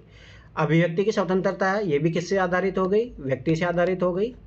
विश्वास की स्वतंत्रता है, ये व्यक्ति का इंडिविजुअल चीज़ हो गई, मतलब समझ रहे हो, ये पर्सनल चीज़ें हो गई, या आप इनको बोल सकते हो ये इंटरनल चीज़ें हैं, तीनों की तीनों इंटरनल चीज़ें हैं, ठीक है। अरे आर्थिक स्वतंत्रता तो ये बिजनेस करना ये एक एक्सटर्नल फैक्टर हो गया है ना, या समझ में आता, आप खुद पे ऊपर बिजनेस ही कर सकते हो, तो ऑड इवन तरीके से करोगे तब भी ये आंसर कर सकते हो, ये चीज़ याद रखना। और यहाँ पे चलो ये सब आ जाओ, ये क्वेश्चन है 21 का। मैंने उसमें क्या बताया था, एक बार जाके देखो, उसमें मैंने क्या बोला था, उसको क्वेश्चन को मैंने कैसे करवाया था। हाँ उसको देख लेंगे, उसमें वो था, मैं क्वेश्चन पढ़ के बताती हूँ एक बार। चलो ठीक है। ये संविधान सरकार का आशय क्या है? हाँ तो कॉन्स्टिट्यूशन गवर्नमेंट का ये तो कितनी बार है, लिमिटेड गवर्नमेंट होती है। हाँ ये रिपीटेड क्वेश्चन भी है ना। ये अब देखो ऐसा भी नहीं, दूसरी बात है, मैंने उसको लॉजिक समझाया, जाके देखो मैंने उसमें बताया भी है वो चीज़। चलो ठीक है, तो देखो लोकतंत्र का उत्कृष्ट गुण है कि वह क्रियाशील बनाते हैं, एनसीईआरटी का क्वेश्चन है, ठीक है, पहली बात मैं बता रहा हूँ, डायरेक्ट एनसीईआरटी से है, ठीक है। अब भाई सबाई से 39 वाला क्वेश्चन छोड़ दिए। 39 क्वेश्चन क्या था? अरे नहीं ये उसमें आएगा, क्वालिटी जो है इकोनॉमी आएगा, इकोनॉमी का है, ठीक है, छोड़ो। देखो लोकतंत्र का उत्कृष्ट गुण है वह क्रियाशील बनाता है। अब देखो ध्यान से समझना, डेमोक्रेसी मैंने कितनी बार बोला है, डेमोक्रेसी में क्या होता है, सबसे पहली चीज़ व्यक्ति को स्वतंत्रता दी जाती है, फंडामेंटल राइट दिए जाते हैं, ठीक। दूसरी बात हमेशा याद रखना, डेमोक्रेसी सब में क्या लाती है, समानता लाती है। ऐसा नहीं कि राजाओं को बढ़ावा दे रही है, नो, डेमोक्रेसी कभी ऐसा नहीं करेगी। एक सामान्य व्यक्ति भी है, वो भी एक प्रधानमंत्री बन सकता है, राष्ट्रपति बन सकता है, IAS अधिकारी बन सकता है। तो ये डेमोक्रेसी की खासियत है। अब अपन पढ़ेंगे, ध्यान से समझना इसको सारे को अच्छे तरीके से। अब पहली बात, साधारण पुरुष हाँ और महिलाओं की बुद्धि और चरित्र को उत्कृष्ट करता है, स्वाभाविक सी बात है। चलो ये चीज़ अपने को सही है कि साधारण पुरुष बोला है, कोई स्पेसिफिक नहीं बोला है, एकदम लॉजिकल चीज़ है, पॉजिटिव चीज़ है, ठीक है। अब आगे देखते हैं। और कार्यपालक नेतृत्व को सशक्त बनाने वाली पद्धतियों को, अरे नहीं, ये तो वही बात हो गया कि जो प्रधानमंत्री है उनको बहुत ज़्यादा ताकत देता है। डेमोक्रेसी नो, डेमोक्रेसी में तो उल्टा क्या होता है, जनता के प्रति उत्तरदायित्व होता है। ये बोला सशक्त बनाने वाली पद्धति को, अरे नहीं, गलत। गतिशीलता, दूरदृष्टि से युक्त एक बेहतर व्यक्ति को, अरे नहीं, ये तो ये बोल दिया कि ऐसा व्यक्ति होगा वही आगे बढ़ सकता है, तो गलत बात है ना। लोकतंत्र सबको समान मानता है। समर्पित दलीय कार्यकर्ता को एक समूह ये तो वही सब फालतू चीज़ है। ज़्यादा अच्छा कौन सा है, ये चीज़ हमेशा याद रखना, ठीक है। और ये बहुत अच्छा क्वेश्चन है, इस टाइप का क्वेश्चन मैंने पहले बोला था। और हमेशा ओड ईयर में, मैं पहले बता रहा हूँ, ओड ईयर में पेपर लक्ष्मीकांत से नहीं आएगा, ये चीज़ याद रख लेना। ओड ईयर में पेपर एनसीईआरटी से आएगा, तो एनसीईआरटी पढ़ना ही है आप लोगों को। और उसमें ना अंडरस्टैंडिंग बेस्ड क्वेश्चन आते हैं, ये चीज़ याद रखना ओड ईयर में। अब ये देखो 2017 का है, आप देखो इसमें कान मिल रहा है लक्ष्मीकांत से क्वेश्चन। और तो जाना क्या, जो मैं तो एनालिसिस किया वो मैं बता रहा हूँ, आप फिर नहीं लापरवाह करोगे तो वही चीज़ है, आपको एनसीईआरटी पढ़नी पड़ेगी उसमें, ठीक है। संसदीय स्वरूप के शासन का प्रमुख लाभ यह है कि, अब देखो ये क्वेश्चन कितनी बार मैंने बोला, कहाँ जवाबदेहिता की बात कर रहा है, डायरेक्ट पकड़ना है, ये चीज़ याद रखना। संसदीय मैंने कल भी बोला था, संसद का मतलब क्या होता है, यहाँ से लोग जो है चुन के भेजते हैं, ठीक।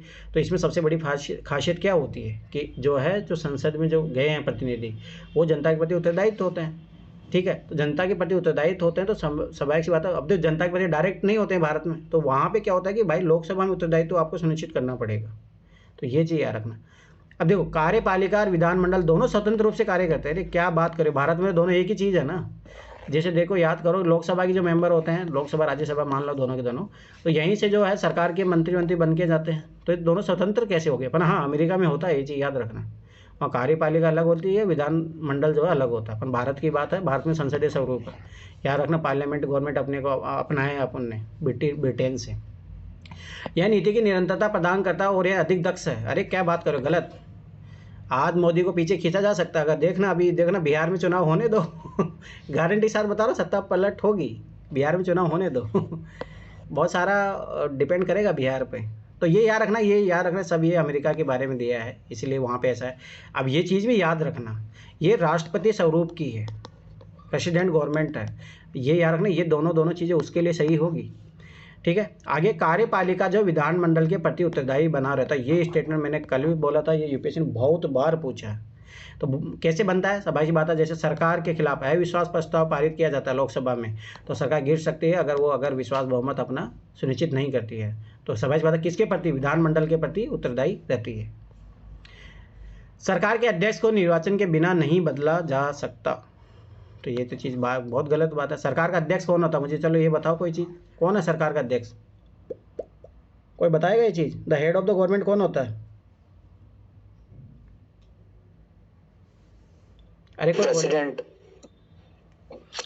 याद रखना, सरकार का अध्यक्ष जो है प्रेसिडेंट होता है, राष्ट्रपति। निर्वाचन के बिना नहीं बदला जा सकता,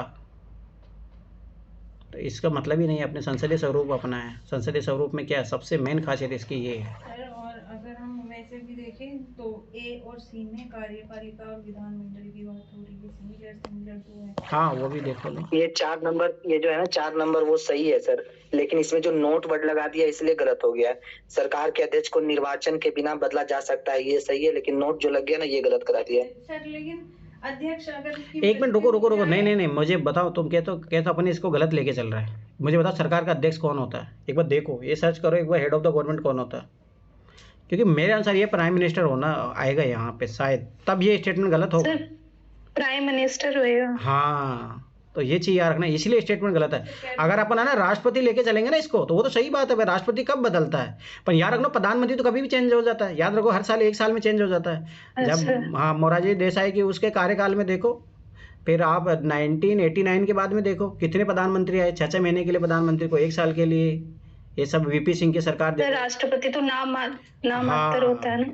और दूसरी बात, निर्वाचन के बिना नहीं बदला जा सकता, तो ये चीज़ याद रखना। तो ये सरकार का जो अध्यक्ष आता है, एक बार देखो ये प्राइम मिनिस्टर ही है ना, कंफर्म करो ये चीज़, यहाँ पे बहुत जरूरी है, ऐसे यूपीएससी क्वेश्चन पूछा भी है। प्रधानमंत्री ही है। तो ठीक है, तो ये इसलिए ये स्टेटमेंट गलत है, हमें तो याद रखना है, वो सही नहीं है।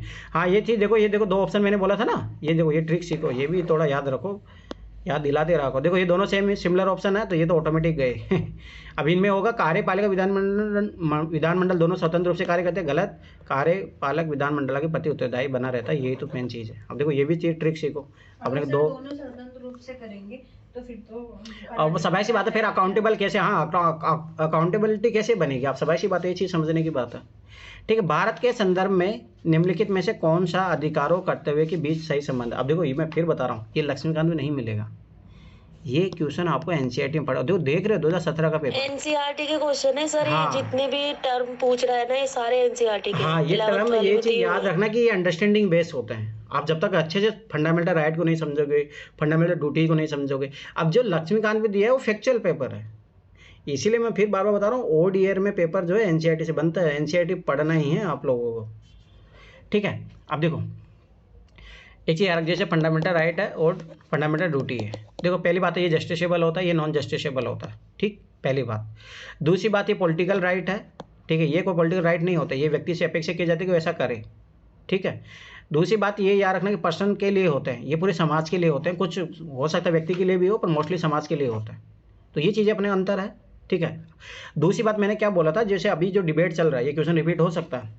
अभी जैसे क्या करता है सरकार, अभी बहुत चीज़ बोलते हैं कि लोग फंडामेंटल राइट के लिए तो सुप्रीम कोर्ट पहुंच जाते हैं कि मेरे ये अधिकारों का हनन हो रहा है, ये हो रहा है, परंतु वहीं लोग जो है फंडामेंटल ड्यूटी का पालन नहीं करते हैं। और गांधी ने एक बात बोली थी, ये स्टेटमेंट यूपीएससी ने उसी पे पूछा है क्वेश्चन, गांधी की बात मैं बताता हूँ।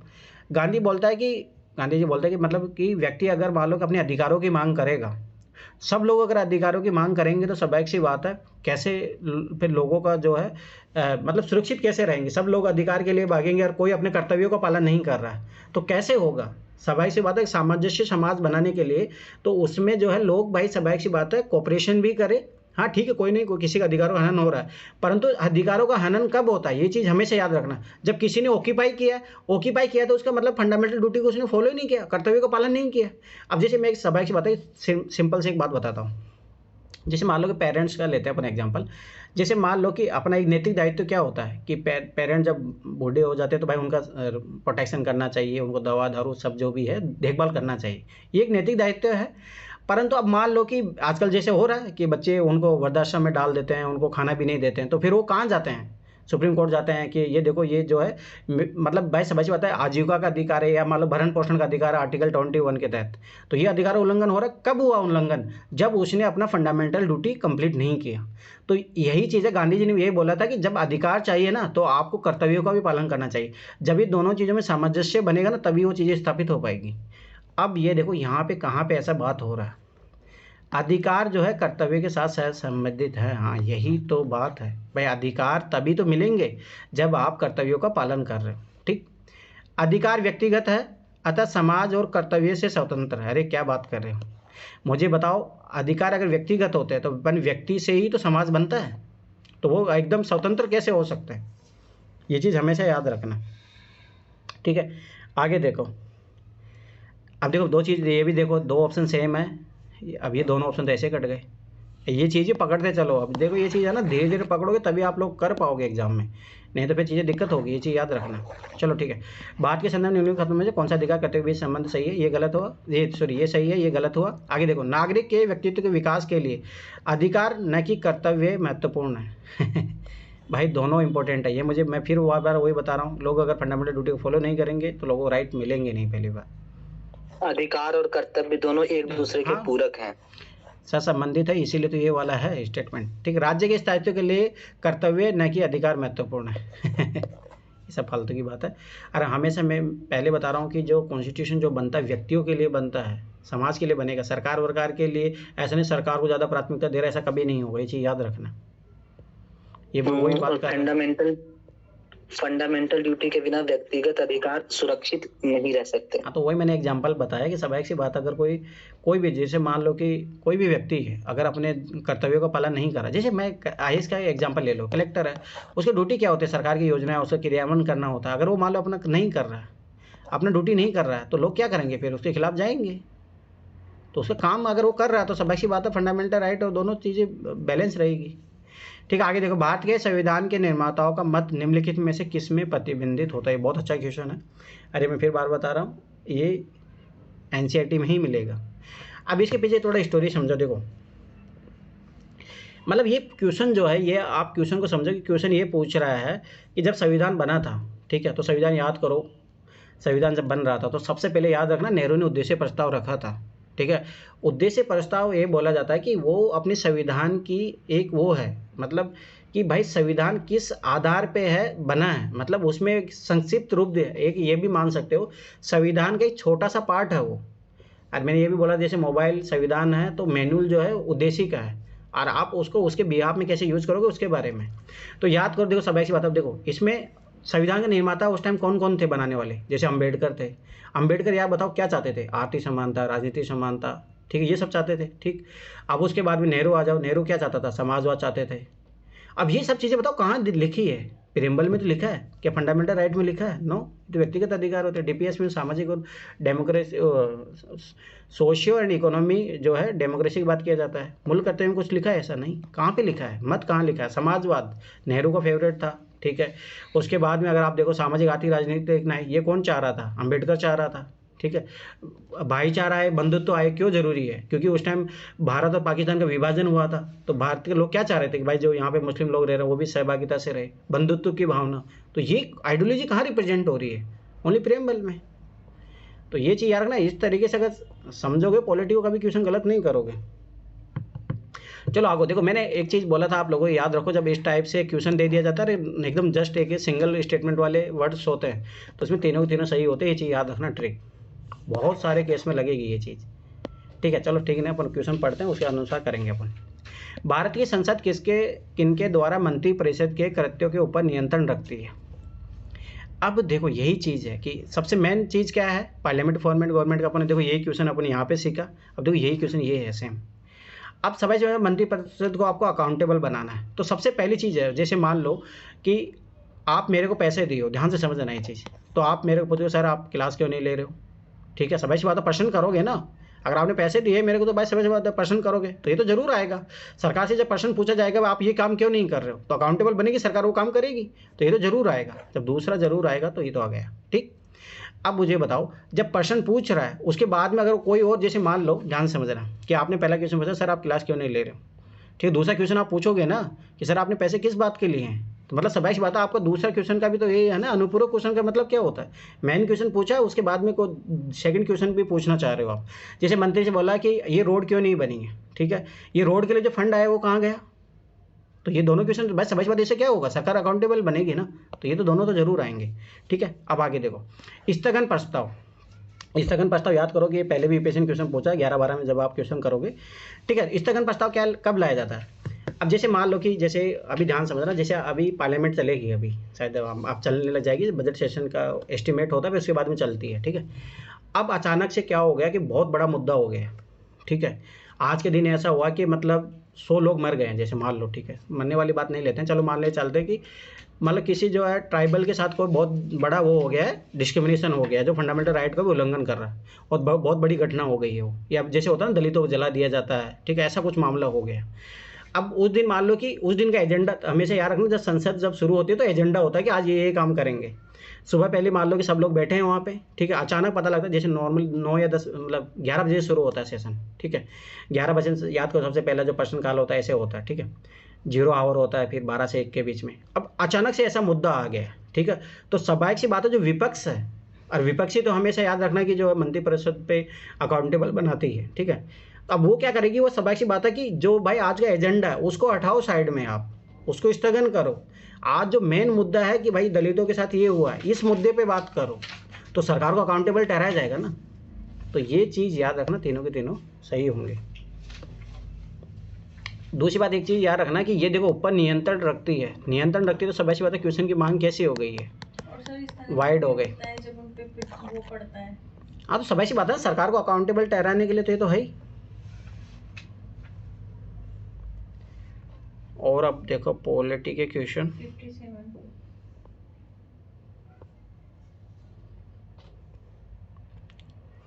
अब याद करो, देखो 2020 में इस टाइप का क्वेश्चन आया था, उसमें विधानसभा के लिए से पूछ लिया था। लोकसभा के निर्वाचन के लिए नामांकन पत्र, तो मैंने कितने बार बोला, पहले तो सबसे पहली चीज़, लोकसभा व्यक्ति को 25 साल की एज होनी चाहिए। ठीक है, पर कोई भी व्यक्ति, देखो ध्यान से बताइए, थोड़ा सा भी लॉजिक रखो, जैसे मोदी ये सोचो गुजरात का था, परंतु कहाँ से चुनाव लड़ा, वाराणसी लड़ा। अभी राहुल गांधी को देखो, राहुल गांधी केरल से जाके लड़ रहा है, फिर एक इधर यूपी से भी लड़ रहा है। तो इसका मतलब बस ये सिंपल सी चीज़ समझ लोगे ना, 20 क्वेश्चन का आंसर आ जाएगा। अब देखो, भारत में निवास करने वाले किसी भी व्यक्ति द्वारा दाखिल किया जा सकता है। अरे ये तो बहुत एक्सट्रीम स्टेटमेंट हो गया, मुझे बताओ 1 साल का बच्चा कर पाएगा? समझ में, तो लॉजिकली सोचो ना, बहुत एक्सट्रीम वर्ड हो गया, गलत। जिस निर्वाचन क्षेत्र में निर्वाचन लड़ा जाना है वहाँ के किसी निवासी द्वारा दाखिल किया जा सकता है, ये भी तो बात गलत होगी। राहुल गांधी केरल में जाके कैसे लड़ रहा है, मोदी इधर जो वाराणसी में आके कैसे लड़ रहा है, गलत। आगे बढ़ो, भारत के किसी नागरिक द्वारा, हाँ भाई इंडियन सिटीजन तो होना ही चाहिए, जिसका नाम किसी निर्वाचक क्षेत्र की मतदाता सूची में है, हाँ दाखिल किया जा सकता है। देखो इसने पॉसिबल स्टेटमेंट बोला है, अरे भाई यार सबसे वोटर लिस्ट में उसका नाम होना चाहिए। ठीक है, तो ये चीज़ याद रखना, तो ये स्टेटमेंट एकदम सही बात है। अब ये चौथा क्यों गलत है, भारत के किसी भी नागरिक द्वारा दाखिल किया जा सकता है, ये वही सेम चीज़ है। देखो ये पहला दूसरा तो ऐसे गलत हो रहा है, पहला और आखिरी। भाई नागरिक तो भाई 1 साल का बच्चा भी है ना, तो 1 साल के बच्चे तो पहली तो भाई कंडीशन यही है कि उसका ना 25 साल की एज होनी चाहिए। ठीक है, तो ये चीज़ याद रखना अपना, ये सही होगा। चलो आगे और कौन सा क्वेश्चन है,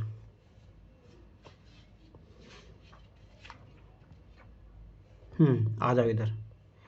देश शासन, ऐसे हिस्ट्री का भी क्वेश्चन अपन पॉलिटी में भी अपन कर सकते हो। देश शासन का नहीं, हिस्ट्री का ही करो, इसको छोड़ो, ये हिस्ट्री को DR की सिस्टम समझोगे तभी कर पाओगे।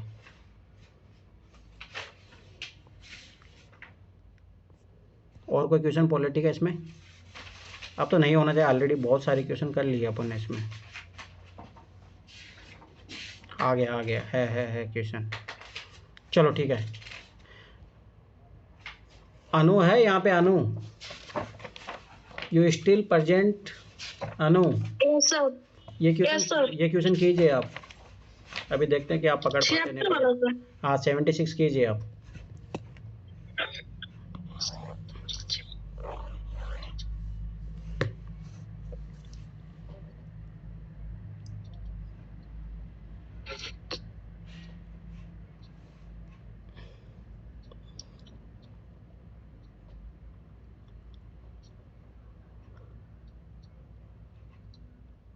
सर इसमें जो दूसरा है वो तो गलत है, क्योंकि संविधान की बात कर रहा है, तो दूसरा गलत है। और पहला जो है प्रॉपर इसमें वर्ड दे रहा है कि कम से कम 50%, तो इसलिए दोनों ही गलत है। अच्छा ठीक है। पूजा आप बताइए। पूजा पूजा पूजा है या नहीं है यहाँ पे? चलो ठीक है, देखो ध्यान से समझना, ये इसने सही पकड़ा उन्होंने। देखो, भारत के संविधान में अधिकथित उपबंधों के अनुसार, मैंने कितनी बार बोला ये चीज़, ये देखो एक एवरग्रीन ट्रिक है ये भूलना भी मत।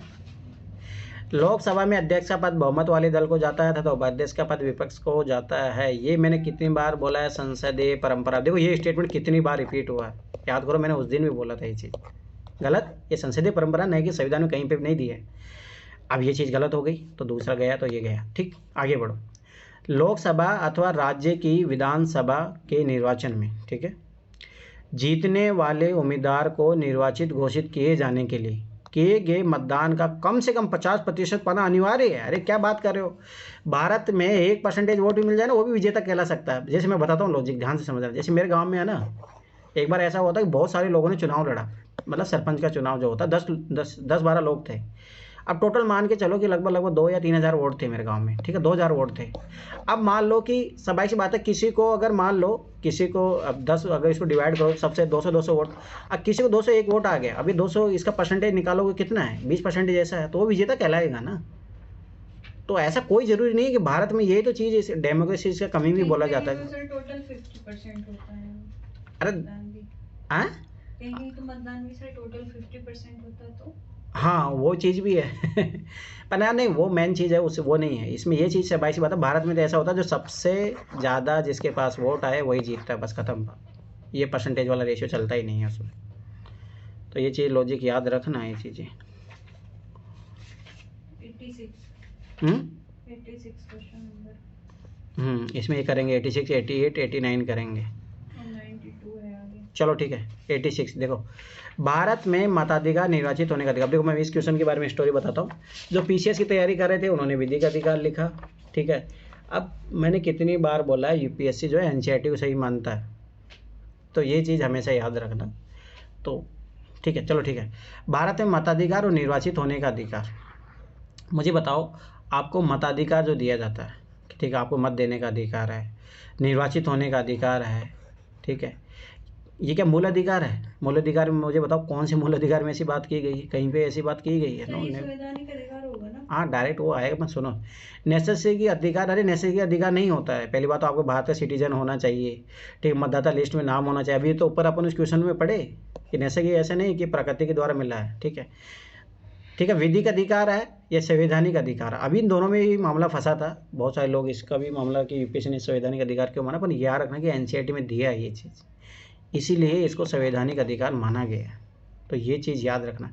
जैसे अभी तो अपन पढ़े थे ना कि जैसे लोकसभा के मेंबर के चुनने के लिए तो दिया है, उसमें लोकसभा में अगर आप पढ़ोगे संविधान में दिया है, तो कॉन्स्टिट्यूशनल राइट है, ये चीज़ याद रखना। अब ये क्वेश्चन देखो, हमेशा इस टाइप के क्वेश्चन आपको समझने हैं। अब देखो, चलो, ये आर्टिकल 325 में संवैधानिक अधिकार का वर्णन किया गया है। हाँ, आर्टिकल जैसे 324 जो इलेक्शन कमीशन की बात करता है ना, उसी में ही है ये, ठीक है। चलो ठीक है, विद्यांजलि योजना है। अब देखो इसका लॉजिक समझना ध्यान से। विद्याजलि योजना, ठीक है, विद्यांजलि मतलब, ठीक है, विद्या का मतलब होता है कि आप ऑफर कर रहे हो, ठीक है, इसका मतलब ये जली, ठीक है, आप ऑफर कर रहे हो, ठीक है। तो इसका देखो दूसरी बात यहाँ पे क्या पूछ रहा है, उद्देश्य पूछ रहा है। तो मैंने कितनी बार बोला, जब उद्देश्य पूछा तो मोस्टली एक ही स्टेटमेंट होने की प्रोबेबिलिटी रहती है। अब देखो विद्या का आपको क्या करना है, ऑफर करना है। तो अभी इसमें देखिए इस टाइप की बात कहाँ पे की गई है। दूसरी बात, गवर्नमेंट इस को हमेशा पॉजिटिव तरीके से देखते हैं, उस तरीके से अपन क्वेश्चन का सोल्व करने का प्रयास करेंगे। अब देखो ध्यान से देखना, प्रसिद्ध विदेशी शिक्षण संस्थाओं को भारत में अपने कैंपस खोलने की। मुझे बताओ, ये तो भाई सबासी बात है, दान दक्षिणा की बात कर रहा है। ये तो लूटने वाले आएंगे भाई, यहाँ आएंगे तो मोटी मोटी फीस लेंगे। और प्रसिद्ध विदेशी शिक्षण संस्थान क्या होता है भाई, ये सब फालतू की बात है। ये तो व्यापार हो गया, ट्रेड हो गया। ये तो याद रखना कि यहाँ पे है दान देने की बात है, विद्यांजलि, ठीक है। तो ये चीज़ हमेशा याद रखो, इसका मतलब है दान देना, ठीक है। अब आगे बढ़ो। निजी क्षेत्र और समुदाय की सहायता लेकर सरकारी विद्यालयों में दी जाने वाली शिक्षा की गुणवत्ता बढ़ाना। हाँ, ये हुई ना दान वाली बात। और दूसरी बात ये पॉजिटिव बात भी है, क्योंकि इसमें शिक्षा की क्वालिटी बढ़ाई जा रही है, तो बहुत अच्छी बात है। और हाँ, निजी क्षेत्र की भी सहायता लो, कोई नहीं, समुदाय की भी सहायता लो आप, तो ये चीज़ याद रखना, पॉजिटिव चीज़ है। आगे देखो, प्राथमिक और माध्यमिक विद्यालयों की आधारिक संरचना सुविधाओं के संवर्धन के लिए निजी व्यक्तियों और संगठनों से ऐच्छिक वित्तीय योगदान प्रोत्साहित। मैंने कितनी बोला, अगर वित्तीय योगदान तो ऐसा कुछ होता है इसका नाम। दूसरी बात, कभी भी किसी योजना का एक ही उद्देश्य होगा भाई, कैसे तो उसे शिक्षा का क्वालिटी बढ़वा लो या फिर एजुकेशन का जो इंफ्रास्ट्रक्चर बनवा लो। और प्राथमिक और माध्यमिक विद्यालयों में क्यों, विद्यांजलि स्कीम तो भाई समझ बात है, सब जगह लागू होगी ना कि ऐसा नहीं कि वो ओनली होगी प्राथमिक और माध्यमिक विद्यालयों में होगी, ठीक है। तो ये चीज़ याद रखना। दूसरी बात, एक और चीज़ नोटिस करो, यहाँ पे देखो सरकारी विद्यालय दिया है, प्राइवेट स्कूलों को तो ऐसे भी जरूरत नहीं होती। यहाँ पे ओनली ये बोला प्राथमिक और माध्यमिक विद्यालय, कहीं पे भी सरकार का नाम नहीं बोला, तो इस तरीके से गलत हो जाएगी। दूसरी बात, मैंने कितने बोला, उद्देश्य पूछता तो हमेशा एक ही उद्देश्य सही होता है। दूसरी एक और चीज़ देखो, एक की फ्रीक्वेंसी बहुत कम है, तो एक तो ऐसे गलत हो जाएगा। ये चीज़ भी समझो, ऑप्शन बनाने का जो मेथड होता है उससे भी समझो। उन्नत भारत अभियान, देखिए बहुत अच्छा क्वेश्चन है ये। जब मैं उस टाइम था तो हम NIT में बीटेक किया था, तो उस टाइम था ये, ठीक है, तो उस टाइम ही आया था। एग्जाम में देख के ऐसा लगता है कि बहुत टाइम लगेगा पढ़ने में। ऐसा कुछ ही नहीं होता है, आपको अगर लॉजिक पकड़ोगे तो आराम से क्वेश्चन कर लोगे। देखो, उन्नत भारत अभियान है, कार्यक्रम ध्येय क्या है, तो मतलब वही उद्देश्य लक्ष्य पूछ रहा है इसका। अब एक ही चीज़ समझो, उन्नत क्या होगा, भारत उन्नत कैसे बनेगा, कैसे विकासशील देश बनेगा, ठीक है। तो आप उन्नत लाना चाह रहे हो तो स्वाभाविक सी बात है, आपको टेक्नोलॉजिकल इस तरीके से आपको करना पड़ेगा। अब देखो, उन्नत की बात करा, अगर ऐसी बात करता ना 100% साक्षरता, साक्षरता भारत का अभियान होता ना, ये तो ऐसे गलत हो जाएगा। स्वैच्छिक संगठनों और सरकारी शिक्षा तंत्र तथा स्थानीय समुदाय के बीच सहयोग को परिणत कर 100% साक्षरता प्राप्त करना है। अरे नहीं, उन्नत देखो, एडवांस कब बनेंगे, जब टेक्नोलॉजी का यूज करेंगे अपन, समझो। एडवांस उन्नत का मतलब क्या होता है, तो कैसे बनोगे एडवांस, जब टेक्नोलॉजी का इनका यूज करो। कहाँ टेक्नोलॉजी की बात हो रही है। उच्च शिक्षा संस्थानों को स्थानीय समुदाय से जोड़ना, जिससे समुचित प्रौद्योगिकी, हाँ ये हुई ना बात, के माध्यम से विकास की चुनौतियों का सामना किया जा सके। एकदम पॉजिटिव बात। दूसरी बात, किया जा सके, स्टेटमेंट कैन वाले याद रखना, सही होने की प्रोबेबिलिटी बहुत ज़्यादा बढ़ जाती है। अब ये तो सही है और यही आंसर है। आगे देखते हैं फिर भी, भारत को वैज्ञानिक और प्रौद्योगिकी शक्ति। अब देखो प्रौद्योगिकी यहाँ पे भी दिया है, तो ये देखो एक और चीज़ याद रखना, दो प्रौद्योगिकी दिया है तो इन दोनों में से आंसर होगा, ये ऐसे कट जाएगा, पहला दूसरा। मैं फिर बात बताऊँ, वो अपनी ट्रिक बहुत इंपॉर्टेंट है, ये हर जगह लगेगी, ये 4-5 मेथड सीख लो, ठीक है। भारत को वैज्ञानिक और प्रौद्योगिकी शक्ति बनाने के लिए भारत की वैज्ञानिक अनुसंधान संस्थाओं को सशक्त करना। अब देखो यहाँ पे सशक्त करने की किसके बात चलिए, उस शिक्षा संस्थानों को। अरे ये सबाई सी बात है, जब अपन बेस पे काम करेंगे तब जाके होगा ना। इनको तुम कर लोगे तो क्या हो जाएगा उससे, जब तक तुम्हारे पास अच्छे लोग पढ़े लिखे लोग ही नहीं आएंगे तब तक, ठीक है। तो ये चीज़ याद रखना। दूसरी बात, ये किया जा सके, और कभी याद रखना जब सॉल्यूशन की बात किया जा रहा है तो वो सही होता है मोस्टली, ठीक है। और सर फिर इन्होंने ना इसमें स्पेसिफिक दे दिए सिर्फ वैज्ञानिकों को। हाँ वही ना, वैज्ञानिक अनुसंधान संस्थाओं को, तो सबाई सी बात हो तो गलत है ना। सशक्त करना क्या होता है, ये देखो, विकास की चुनौतियों का सामना किया जा सके, मतलब सॉल्यूशन ला रहा है। ग्रामीण और नगरीय निर्धन व्यक्तियों के स्वास्थ्य देखभाल और शिक्षा के लिए विशेष निधियों का विनिर्धान कर मानव पूंजी विकसित करना। देखो ये एंड लगा के मैंने कितनी बार बोला है, यहाँ पे देखो एंड लगाया है इसने, तो गलत होने की प्रोबेबिलिटी ऐसे बढ़ गई। कौशल विकास कार्यक्रम था ये तो बहुत बड़ी बात होता है, ऐसा कुछ। तो वही तो, अगर कौशल अभियान होता तो सबाई सी बात है कि उसका नाम तो वो होता है ना। तो दूसरी बात देखो, प्रौद्योगिकी इसमें बात की तो इन दोनों में से होगा। पहली बात ये इस तरीके से आप काट सकते हो। सबाई सी बात देखो, ये ज़्यादा पॉजिटिव है, उसको अपन चूज़ करेंगे। ज़्यादा उद्देश्य क्या होगा, अब मैं इसका बताता हूँ। जब मैं NIT में था तो हमारे कॉलेज को भी देखो, इसमें यही तो बोला ना, उस शिक्षा संस्थान है उनको आप स्थानीय समुदाय से जोड़ना चाहिए, ठीक है, यही चीज़ है। तो हमारे कॉलेज के जो थे, तो ये सब जो जितने भी टेक्निकल इंस्टीट्यूट है उनको मिला था, ठीक है। तो हमारी कॉलेज ने क्या किया, जैसे छत्तीसगढ़ में क्या है, जैसे आज भी देखो तो नक्सल इलाके होने के कारण बहुत सारे जंगल है वहाँ पे, तो वहाँ प्रॉपर सड़कों का निर्माण नहीं हो पाया, ठीक है। तो वहाँ पे क्या है कि जो गाड़ी से है ना, जो है ऐसा ही मिलता है, तो एम्बुलेंस वहाँ पे आज नहीं जाती। तो हमारी जो कॉलेज थी उन्होंने है ना गाड़ी वाला एम्बुलेंस बनाया था, मतलब समझ रहे हो, गाड़ी में ही जैसे एकदम उसका थोड़ा जोड़ जुड़ा के उसमें, और उसका एम्बुलेंस बना दिया ताकि आराम से एक मरीज़ को आराम से अस्पताल लेके जाया जा सकता है। तो ये हुआ ना भाई, समझ बात है। आपने जैसे इंजीनियरिंग किया, अपनी इंजीनियरिंग का फ़ायदा क्या हुआ समाज को, तो ये वो स्कीम है भाई, इसके द्वारा भाई वो इंजीनियरिंग जो कर रहे हैं बच्चे, उनका भाई समाज का फ़ायदा भी तो मिलना चाहिए ना उस चीज़ को। तो वही चीज़ है, ये चीज़ याद रखना। अब आ जाओ 90 क्वेश्चन, ठीक है। निम्नलिखित कथनों पर विचार कीजिए कौन सा सही है। देखो, भारत का निर्वाचन आयोग, अब देखो फैक्ट है 5 सदस्यीय निकाय है, पहली बात याद रखना है 3 सदस्य है, ठीक है। तो पहली बात तो ये चीज़ याद रखना। दूसरी बात, मैंने कितनी बार बोला एग्जैक्ट डाटा होता है तो गलत होता है, ठीक। आगे बढ़ो। संघ का गृह मंत्रालय आम चुनाव और उपचुनाव दोनों के लिए चुनाव कार्यक्रम तय करता। मैंने कितनी बोला मिनिस्ट्री हमेशा गलत होती है, ठीक है। दूसरी बात, इसमें एंड लगा के, ठीक है। तो ये चीज़ याद रखना भाई। समय से बताइए फिर इलेक्शन कमीशन क्या काम करेगा। और मैंने कितनी बार बोले आराम से इजीली रिप्लेसेबल है भाई। निर्वाचन आयोग क्या काम करेगा फिर, गृह मंत्रालय कर रहा है तो गलत, ठीक है। निर्वाचन आयोग मान्यता प्राप्त राजनीतिक दलों के विभाजन विलय से संबंधित विवाद निपटाता। हाँ, ये एकदम सही बात है। ये तो याद करो, जब महाराष्ट्र में जो शिवसेना का विवाद चला वो कहाँ चला, निर्वाचन आयोग में गया, ठीक है। तो ये चीज़ याद रखना। दूसरी बात, 3 फैक्ट है, 3 फैक्ट में से एक सही होगा।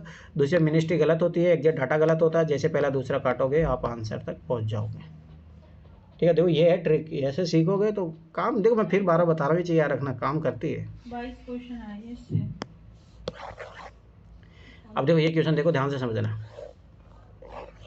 भारत में न्यायिक पुनरीक्षण का अर्थ याद करो। ये मैंने बोला था, ये क्वेश्चन रिपीट हुआ है। मैंने बोला था कि ये नए संविधान में नहीं दिया है, ये एक डेवलपमेंट था अमेरिका के संविधान से, वहाँ से सीखा गया था, याद करो।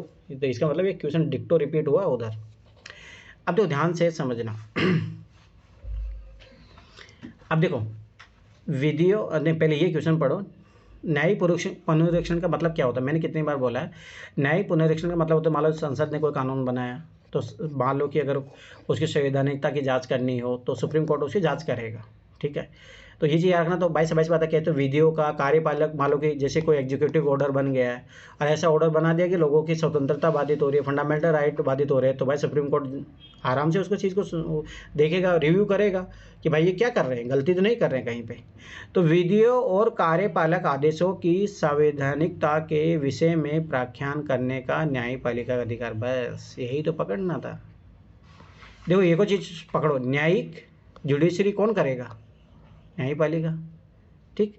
दूसरी बात देखो, मैंने कितने बोला था कि देखो 2 चीज़ें सेम दिया होगा, न्यायपालिका का अधिकार, न्यायपालिका का अधिकार। विधानमंडलों द्वारा निर्मित विधियों के प्रज्ञान को प्रश्नगत करना, अरे नहीं, प्रश्न नहीं करना होता है, ठीक है।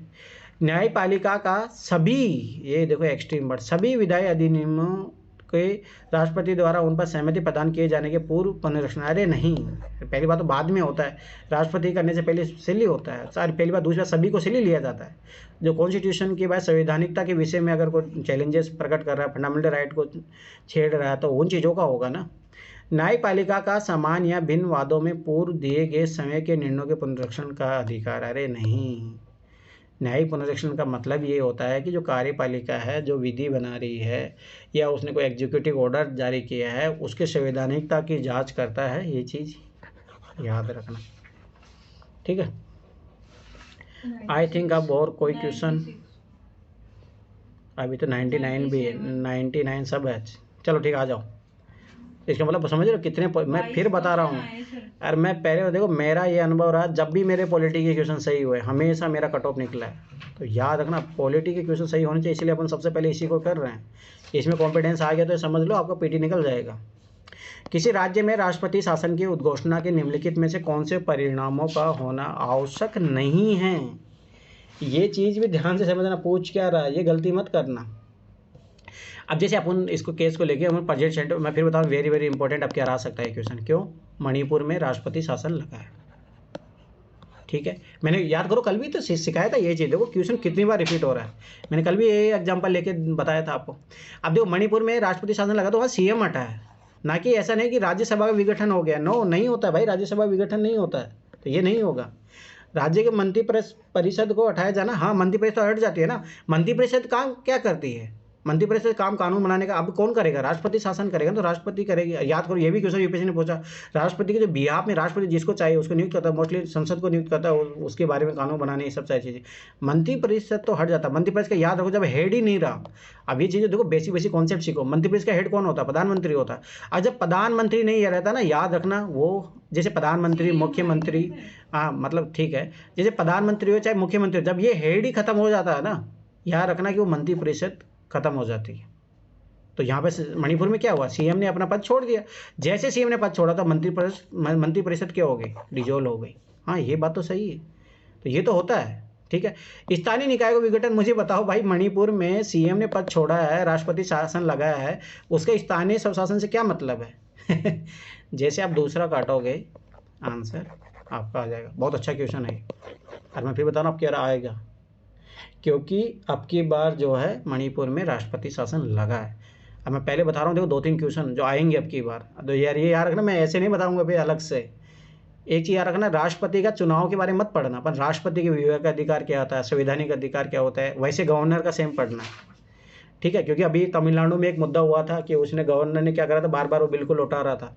क्वेश्चन आएगा, मैं अभी बता रहा हूँ, ठीक है। दूसरी बात, मणिपुर में देखो ये राष्ट्रपति शासन लगा है, ये क्वेश्चन आएगा।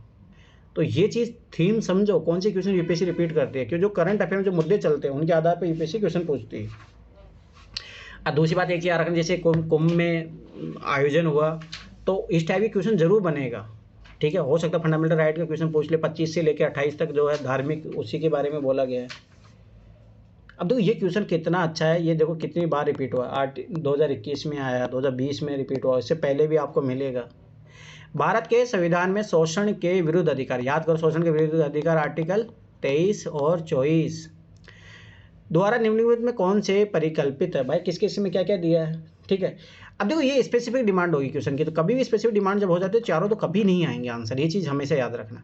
अब ये देखो, ये चीज़ समझो, अस्पृश्यता का उन्मूलन ये अपन कर चुके हैं, ये किस में है, आर्टिकल 17 में। जैसे आप दूसरे को काटोगे आंसर आ गया। अब देखो छोटी छोटी चीज़ें पता होगी कैसे होता है। देखो मानव देह और व्यापार और बंधा मजदूरी के बेघर निषेध, हाँ ये एकदम दिया है भाई, आर्टिकल 23 में दिया है। और 24 में बच्चों के बारे में बोला है, कारखानों खाद्य में बच्चों के नियोजन, हाँ एकदम सही बात है। अल्पसंख्यकों के हितों की सुरक्षा, याद करो किस में है, आर्टिकल 29 और 30, ठीक है। तो ये चीज़ याद रखना। चलो आ जाओ, ये बहुत अच्छा क्वेश्चन है 99। अब ये इसमें याद रखना कि जो मैंने बताया था उत्तरदायित्व वाली बात याद रखना, उसी से क्वेश्चन सोल्व हो जाएगा। बस कहाँ पे उत्तरदायित्व बात कर रहा है, परंतु वो चीज़ भी याद रखना, ठीक है। देखो निम्नलिखित कथनों में से उसे कोई चुनिए जो मंत्रिमंडलीय स्वरूप की सरकार के अंतर्निहित सिद्धांत को अभिव्यक्त करता है। अब देखो ध्यान से देखना, बहुत अच्छा क्वेश्चन है। ऐसी सरकार के विरुद्ध आलोचना को कम से कम करने की व्यवस्था जिसके उत्तरदायित्व जटिल है तथा उन्हें सभी के संतोष के लिए निष्पादित करना कठिन है। ये तो बहुत नेगेटिव बात बोल दिया। और मुझे बताओ भाई, आलोचना कम से कम करने के मतलब सरकार तो क्या कर रही है, मुंह बंद कर रही है लोगों का, ये तो बहुत गलत है, बहुत गलत चीज़ है। दूसरी बात एक्सट्रीम वर्ड, ये पकड़ो ये तो बहुत नेगेटिव बात बोल रहा है, ठीक है। ऐसी सरकार के कामकाज में तेजी लाने की क्रियाविधि, ठीक है, जिसके उत्तरदायित्व दिन प्रतिदिन बढ़ते ही जा रहे हैं अरे भाई इसका अंतर्निहित सिद्धांत पूछ रहा, मंत्रिमंडलीय स्वरूप का, सरकार के जनता के प्रति सामूहिक उत्तरदायित्व, मैंने बोला था ना, ये चीज़ कलेक्टिव को सुनिश्चित करने के लिए संसदीय लोकतंत्र की एक क्रियाविधि। अब ये चीज़ ध्यान से देखो, कितनी सारी चीज़ें दी है। पहले मैंने बोला था पार्लियामेंट फॉर्मेट गवर्नमेंट अपनाया गया, उसका उद्देश्य क्या है, जनता के प्रति सामूहिक उत्तरदायित्व, ठीक है। अब एक और मैं ट्रिक सिखाता हूँ। कई बार ऐसा होता है यूपीएससी में, ये चीज़ हमेशा याद रखना, जब एक ही क्वेश्चन का आंसर दो जगह छिपा होता है। याद करो इसी पेपर में अपन ये वाली चीज़ किए थे, संसदीय लोकतंत्र की, उसमें पूछा था, और उसमें क्या था, सामूहिक उत्तरदायित्व जो था, विधायिका के प्रति उत्तरदायित्व है, वही सेम क्वेश्चन रिपीट हुआ है, ठीक है। तो ये चीज़ याद रखना। उस शासन अध्यक्ष के हाथों को मजबूत करने के एक साधन जिसका जनता पर नियंत्रण हाशमो दशा में, क्या बात करते, तो वो बहुत नेगेटिव चीज़ हो गया, ये तो तानाशाह बना रहा है अब देखो ये क्वेश्चन है जो मैंने बोला था आपको कि इस क्वेश्चन से 3 क्वेश्चन बने हैं आगे जाके 2021 में, इसी क्वेश्चन की बात कर रहा था मैं उस दिन 2021 का जब पेपर करवा रहा था। देखो ये है पीवाईक्यू का पावर, एक ही क्वेश्चन से 3 क्वेश्चन बने हैं 2021 में। अब तो निम्नलिखित में से कौन एक भारतीय संघ राज्य पद्धति की विशेषता नहीं है, तो समझ बात है, जो भारतीय संघ राज्य पद्धति में नहीं है उसके अलावा तो सारी होगी। अब जो होगी वही यूपीएससी ने क्वेश्चन पूछा है। अब तो ध्यान से समझ रहे, भारत में स्वतंत्र न्यायपालिका है, तो ये मतलब संघ राज्य पद्धति की विशेषता है। याद करो 2021 का क्वेश्चन, जिसका आंसर ही ये था, याद आया। ठीक, आगे पढ़ो। केंद्र और राज्यों के बीच शक्तियों का स्पष्ट विभाजन किया गया है, ये क्वेश्चन था या नहीं था 2021 में, बताओ। 7वीं अनुसूची, स्पष्ट विभाजन कहाँ पे किया गया, 7वीं अनुसूची के तहत किया गया, जाके देखना, ये क्वेश्चन रिपीट हुआ। ठीक, आगे देखो, संघबद्ध होने वाली इकाइयों को राज्यसभा में असमान प्रतिनिधित्व दिया गया। हाँ, एकदम सही बात है। किसी में 1 सीट है, किसी में 10 सीट है, जैसे राजस्थान में 10 सीटें हैं, सब में अलग अलग प्रतिनिधित्व दिया गया। ये बात सही है। अरे भारतीय संघ राज्य पद्धति का हिस्सा है। अभी जब तीनों है तो ये नहीं होगा, तो आंसर आ गया। यह संघबद्ध होने वाली इकाइयों के बीच एक सहमति का परिणाम। याद रखना, सहमति का परिणाम नहीं है, ये अमेरिका में, याद रखना अमेरिका में है ये चीज़। यार हमेशा मैंने कितनी बार बोला, जब भी यूपीएससी गलत देगा तो कहाँ को कोई दूसरे देश का देगा। अमेरिका में क्या हुआ, 51 राज्य मिलकर जो है अमेरिका बनाते हैं। इंडिया में क्या होता है, इंडिया में पहले भारत आता है, बाद में राज्य आता है। ये चीज़ लॉजिक समझना, ठीक है। अब देखो ये क्वेश्चन थे तो तीनों के तीनों क्वेश्चन रिपीट हुए थे, ठीक है। चलो आज इतना ही करते हैं। सर इस पेपर में पॉलिटी के क्वेश्चन कितने दिए हैं? कितने दिए हैं, दूसरी बात ये है कि कितने अच्छे क्वेश्चन दिए हुए हैं। 44 नंबर का है, 44। मतलब समझ रहे हो, 50 नंबर तो तुम यहीं से कलेक्ट कर सकते हो। दूसरी बात मैं पहले बता रहा हूँ, ये चीज याद रखना। 29 का है, 29 मतलब 58 नंबर, भी है ना, योजना के क्वेश्चन भी तो कराए। 58 नंबर, योजना माइनस 29 क्वेश्चन है प्रॉपर। अब वही तो चीज़ समझो। मैं क्यों पॉलिटी पे ध्यान दे रहा हूँ। और मैं मेरा रिकॉर्ड रहा, जब भी मेरे पॉलिटी क्वेश्चन सही हुए हैं भाई 92 नंबर तक भी गए हुए हैं मेरे। तो ये चीज़ समझो, पॉलिटी इसीलिए बहुत अच्छे से काम करना है, ठीक है। खुद को चीज़ें ऐसे देखो, साइंस टेक आप देखो, उसके लिए कुछ पढ़ना नहीं है, मैं साफ बता रहा हूँ। साइंस टेक आपको जो मैं बेसिक चैप्टर भेजूंगा वो जरूर पढ़ना है एनसीईआरटी के। उसके अलावा ज़्यादा करंट अफेयर इन चीज़ों मत पढ़ना, नहीं बना पाओगे। ये चीज़ मैं पहले बता रहा हूँ। साइंस टेक अपन टेक्निक से सोल्व करेंगे और थोड़ा बहुत अपना बेसिक जो नॉलेज एनसीईआरटी वाला, बस, ठीक। इन्वायरमेंट इकोलॉजी वाले बेसिक पीवाईक्यू पे अपन थोड़ा बहुत आरटी कर लेंगे, ठीक है।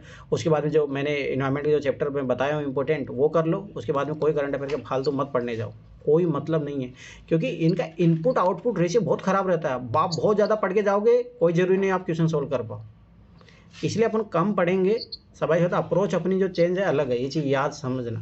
इकोनॉमी में यही सेम चीज़ है।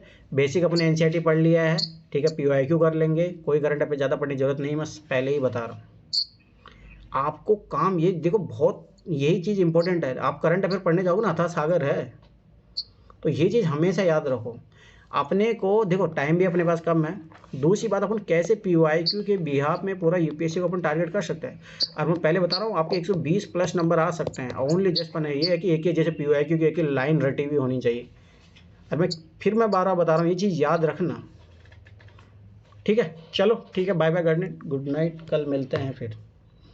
अरे क्लासेस करो अच्छे से। साइंस टेक कभी अलग से फिर कॉल करवाएंगे? हाँ, अरे अभी तो उसमें एक ही ट्रिक बताया हूँ भाई, साइंस टेक में। हेलो, अरे हाँ, अभी तो साइंस के बहुत सारे क्वेश्चन करना है अपने को। वो जो वो एक ही थे, वो एक ट्रिक थी उसमें। अच्छा। वो एक ट्रिक थी ओनली। अभी तो बाकी है, साइंस के सारे क्वेश्चन चले हुए हैं। चलो ठीक है, बाय बाय, गुड नाइट।